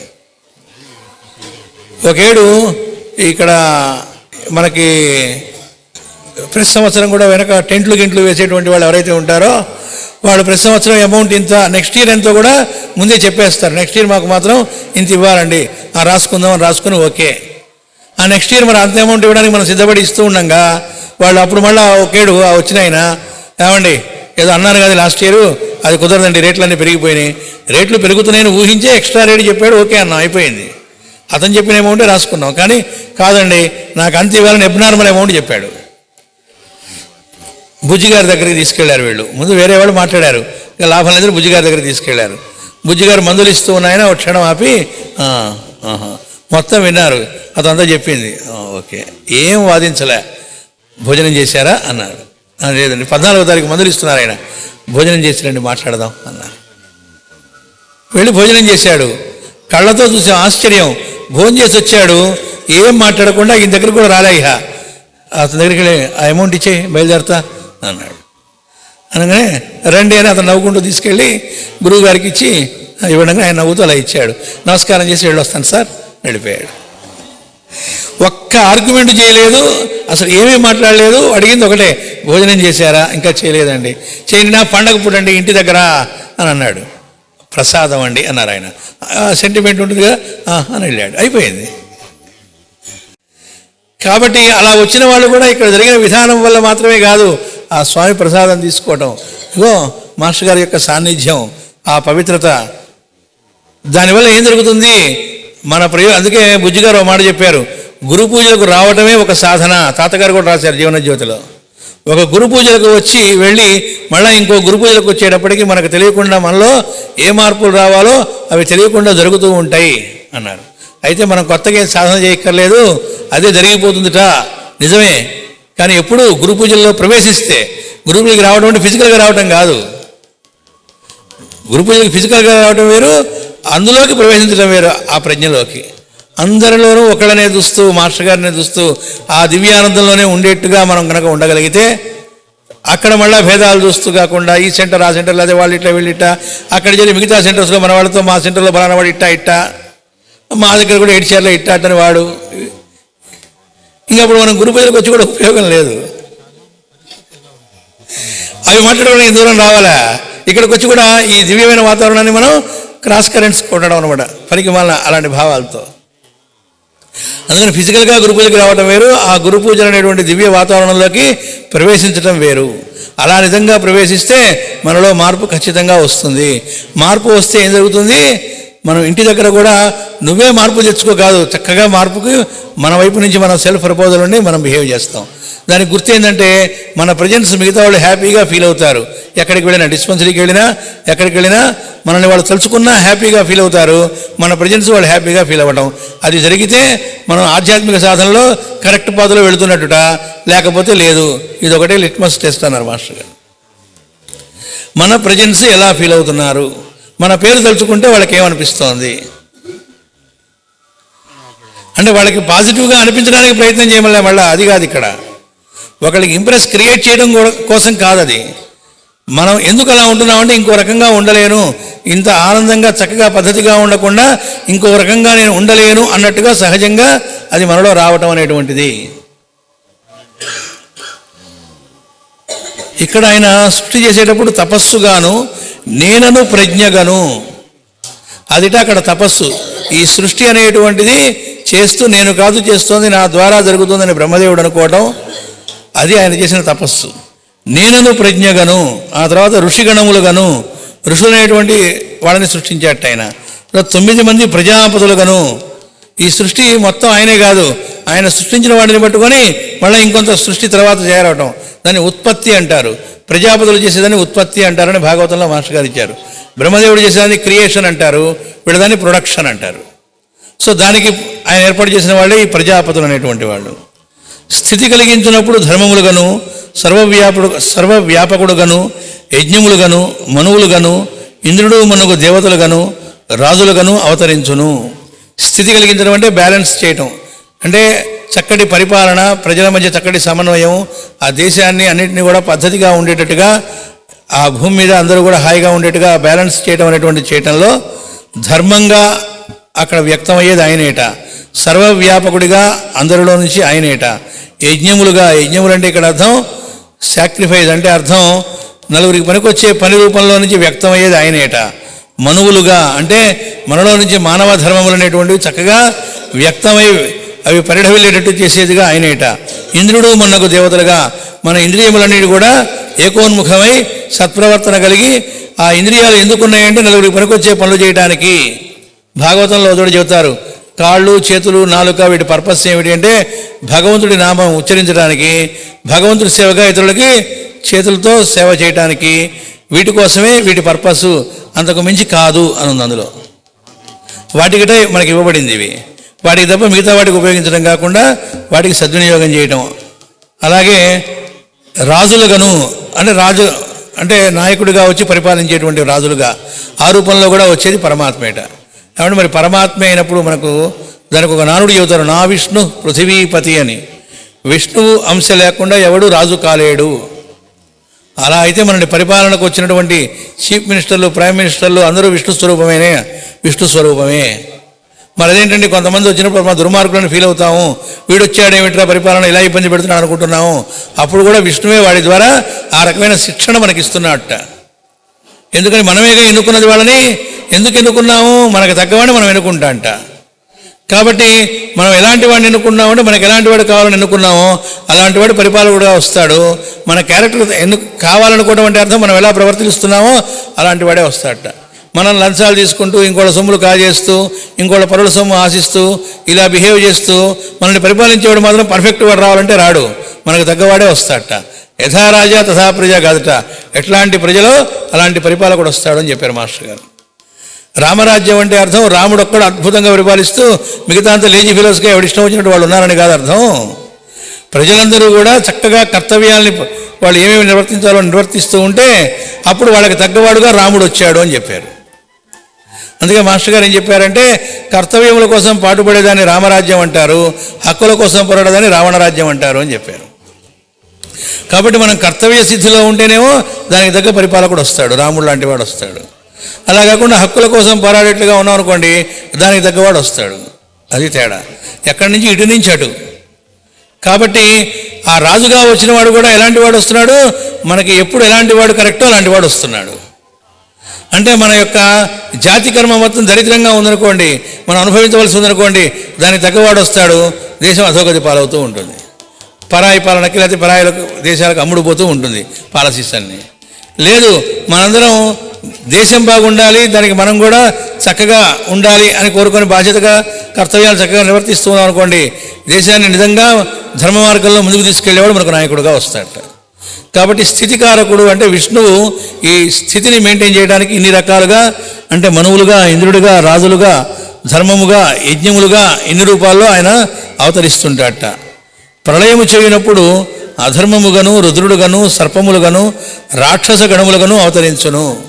మరి ప్రళయం జరగాలనుకోండి, ప్రళయం జరిగేటప్పుడు అధర్మ రూపంలోనూ వస్తాడు. ఉదయం చెప్పుకున్నాం కదా, కొంతమంది తయారై ఇక్కడున్న జనాభాని చాలా తగ్గించేయాలని ప్లాన్ చేస్తూ ఉన్నారు, వాళ్ళ ప్రయత్నాలు చేస్తూ ఉన్నారు. ఒక్కోసారి వాళ్ళు సక్సీడ్ అవుతున్నారు, దానివల్ల కరోనా లాంటివి వచ్చి వేల మంది పోతూ ఉన్నారు. అంటే అర్థం ఏమిటి, వాళ్ళలో ఉండే రాక్షస లక్షణాల రూపంలో కూడా పరమాత్మే వ్యవహరిస్తున్నాడు. చచ్చా అధర్మం పరమాత్మ ఏమిటండి, ఆయన పృష్ఠభాగం వీపు భాగం అధర్మము అని చెప్పారు పరమాత్మది. అంతటా పరమాత్మ ఉన్నప్పుడు అధర్మంలో కూడా ఆయనే ఉన్నాడు. కాబట్టి ఆ రూపంలో మనల్ని శిక్షణ ఇవ్వడం అనేది చేస్తూ ఉంటాడు అని అర్థం అంట. అందుకని పెద్దలు ఒకళ్ళు చెప్పింది ఏమిటంటే ధర్మస్య జయోస్తు అనుగాని అధర్మస్య నాశోస్తు అనవాకు, అది ప్రకృతి విరుద్ధం, అది కూడా వాడి లీలే. అధర్మాన్ని నాశించాలి అంటే అర్థం భగవంతుడి వీపు చిట్లాలి అనటం లాంటిది, అది కుదరదురా బాబు, అదొద్దు, పాజిటివ్ వేలో ప్రార్థన చేయి, మధ్యలో అర్థంలోకి వెళ్ళవాకు అని చెప్పారు. ధర్మస్య జయోస్తు మాత్రమేనని చెప్పారు ఒక ఆయన పెద్దలు. ఇంకా ఏం చెప్పారు, ఆ అధర్మం అనేది కూడా ఈ నేచర్లో సృష్టించింది పరమాత్మే, దాని పర్పస్ దానికి ఉన్నది. దానికి ఆయన చెప్పింది ఏంటంటే మాస్టర్ గారు మనకి ఒక చోట ఇస్తారు, క్రీడామయుడిలో ఇస్తారు. ఎందుకంటే సూర్యుడు పశ్చిమాన అస్తమించినప్పుడు చీకటితో పోరాడట, తూర్పున ఉదయిస్తాడట. అలా మనం కూడా ఎక్కడ నెగిటివిటీ ఉందో దాంతో పోరాడటం, అది డౌన్ నశించాలంటాం, ఇవి చేయకూడదుట, పాజిటివ్లోకి వెళ్ళాలి అని చెప్పారు. క్రీడామయుడిలో వస్తుంది, వేదవ్యాసుడు చెప్పిన ముని బాలకులకు చెప్పినటువంటి దానిలో వస్తుంది. మనకి ఇవాళ రేపట్లో రావచ్చు కూడా ఆ ఇన్సిడెంట్. కాబట్టి అధర్మం రూపంలోనూ రుద్రుడుగాను, రుద్రుడు అంటే చెప్పేది ఏం లేదు, లయకారకుడు, సర్పములుగాను రాక్షస గణములుగాను, అంటే ఒకటి సర్పం కాటేసి పోయేట అంటే ఆ రూపంలో అక్కడ చేసింది ఎవరు? పరమాత్మే. కాబట్టి ఒక పాము కాటేస్తే చనిపోయింది నారదుడి యొక్క తల్లి. చనిపోయినప్పుడు ఆయన ఏమీ దుఃఖపడలేదుట. కారణం ఏంటంటే పాము రూపంలో కనబడింది అక్కడ ఎవరు అంటే ఆయనకి పరమాత్మే. తల్లి రూపంలోనూ పరమాత్మే 100%. అదొక లీలగా చూడగలిగాడు. ఎక్కడికి పోయింది? దేహత్యాగం, దేహం వదిలింది అంతే. కాబట్టి ఇది మొత్తం వాడి లీలగా ఆయన చూడగలిగాట. కానీ ఓవరాల్గా ప్రళయం అంటే అర్థం ఏమిటి? పాము గాడేసి పోయేట అంటే వాడి వరకు అది ప్రళయమేగా. కాబట్టి ఇన్ని రూపాల్లోనూ కూడా ప్రళయ రూపంలో వర్తిస్తున్న దానిలో కూడా వాళ్ళే. ఇట్లు దేవుడు ఒక్కడే సర్వాత్మకుడై నడుపును. ఇందులో లేదు, అందులో లేదు, అంతటా ఉన్నవాడు ఆయన. అందుకే ఎక్కడ నెగటివ్ అనేటువంటిది అనుకున్నది కూడా వాడే అని చూడగలగటం అని చెప్పారు. దీనికి ఉదాహరణ ఇంకోటి ఏమిటంటే మాస్టర్ గారు మనకిచ్చింది, ఆయన ఎప్పుడు గురు పూజల్లో చెప్పేవాళ్ళు మగపెళ్లి వాళ్ళు, ఆడపెళ్లి వాళ్ళు అని. అంటే వచ్చిన వాళ్ళలో కొంతమంది గురు పూజలకు వస్తున్న ఇక్కడ మనం ఏం చేద్దాం, ఇక్కడ ఏ పనులు ఉన్నాయి, మనం చేయగలిగింది ఏముంది, ఎక్కడ చేద్దామని ఎదురు చూసి దూకుతారట. ఆ పనులలోకి వచ్చిన క్షణం నుంచి దూకి అక్కడ ఏం చెప్తారో చేస్తారట. నాకు ఈ పని అయినా చేస్తానని కాకుండా ఏ పని ఇస్తే అది చేయడానికి సిద్ధపడి సంతోషంగా చేస్తారట. వాళ్ళని ఆడపెళ్లి వాళ్ళు అని పేరు పెట్టారు మాస్టర్ గారు. ఇంకో బ్యాచ్ ఉంటారట. ఆ వచ్చినటువంటి వాళ్ళు, మేము గురు పూజలకు వచ్చాం, మాకు ఎలాంటి రూమ్ ఇస్తున్నారు, ఫెసిలిటీస్ ఏమి కల్పించారు, లేకపోతే ఇక్కడ ఇస్తూ ఉన్నప్పుడు ఆ రోజుల్లో విస్తలు కదా, బొక్కలున్న విస్తరిచ్చారా, మంచి విస్తరిచ్చారా, ఆ వడ్డలు సరిగ్గా జరుగుతూ ఉన్నాయా లేదా, పట్టించుకుంటున్నారా లేదా, ఇలా అన్నీ మాకు మీరేం చేస్తారో చూస్తాం అన్నట్టుగా ఉంటారట కొంతమంది. వాళ్ళని ఆయన ఏం చెప్పారంటే మగపెళ్లి వాళ్ళు అన్నారు. అనేటప్పటికీ కొన్నేళ్ళు అయ్యేటప్పటికీ ఆయన చెబుతుండేటప్పటికీ ఈ పనులు చేసేటువంటి కదా, మనం ఆడపెళ్లి వాళ్ళు, ఎందుకో వాడు మగపెళ్లి వాళ్ళు అన్నట్టుగా చుట్టం మొదలెట్టారు. ఇంకొంతమంది ఏం చేసేవాళ్ళు, నానా అలగా జనంతో ఎక్కడ పడితే అక్కడ మేము తినాం అని చెప్పి ఇక్కడ తినకుండా బయటికి వెళ్ళి పెద్ద పెద్ద హోటల్స్లో తిని ఆ టైంకి మాత్రం వచ్చి కూర్చొని గురువుగారు ఉపన్యాసాలు వినేవాళ్ళట. అప్పుడు మాస్టర్ గారు అక్కడ చెప్పారు ఏమనంటే, అలా తినొచ్చినటువంటి వాళ్ళని చూసి వీళ్ళు పనికి మాలిన వాళ్ళు, ప్రసాదం ఇక్కడ ఉంటే వీళ్ళు హోటల్లో తినొచ్చారంటగా చుట్టం మొదలెట్టారు. కానీ వీళ్ళు బాగుపడ్డం కంటే చెడిపోతున్నారు దానివల్ల. అప్పుడు మాస్టర్ గారు ఒక మాట అన్నారట, వాళ్ళు ఇక్కడ తినట్లేదుట అంటే అర్థం ఏమిటంటే వాళ్ళ రూపంలో ఉన్న సివివి గారు ఇంకా మన సేవల్ని స్వీకరించడానికి కావాల్సినట్టుగా మనం ఇంకా తయారు కావాల్సి ఉందన్నమాట అన్నారు. ఒక్కసారి వీళ్ళు లైన్లో పడ్డారు, ఆడపిల్లి వాళ్ళు అనుకున్న వాళ్ళు. ఏమిటి ఆయన అన్నమాట, వాళ్ళల్లో ఉన్న సివివి గారు ఇంకా మన ఎడల సంతృప్తి పడలేదు కాబట్టి ఆయన ఇక్కడ భోజనం చేయట్లేదు వాళ్ళు అనేటప్పటికి ఒళ్ళు దగ్గర పెట్టుకొని వాళ్ళతో ఏదో మనం గొప్పవాళ్ళం, వాళ్ళు తక్కువ వాళ్ళని కాకుండా వాళ్ళని ఇంకా గురుస్వరూపంగా చూడటం అనేది నేర్చుకోవడం జరిగింది. కాబట్టి పాజిటివ్ తప్ప నెగటివ్ జోలికి పోకూడదు. నెగటివ్ ఉంటుంది, అది కూడా వాడి స్వరూపమే. అందుకే సత్యము ప్లస్ అసత్యము ఈజ్ ఈక్వల్ టు భగవంతుట, ధర్మము ప్లస్ అధర్మము ఈజ్ ఈక్వల్ టు భగవంతుడని వేదమే చెప్పింది అని చెప్పి మాస్టర్ గారు తెలియజేశారు. సమయం 11 అయింది. ఇప్పుడు వెంటనే మనకు గోదా కళ్యాణం మొదలవుతుంది.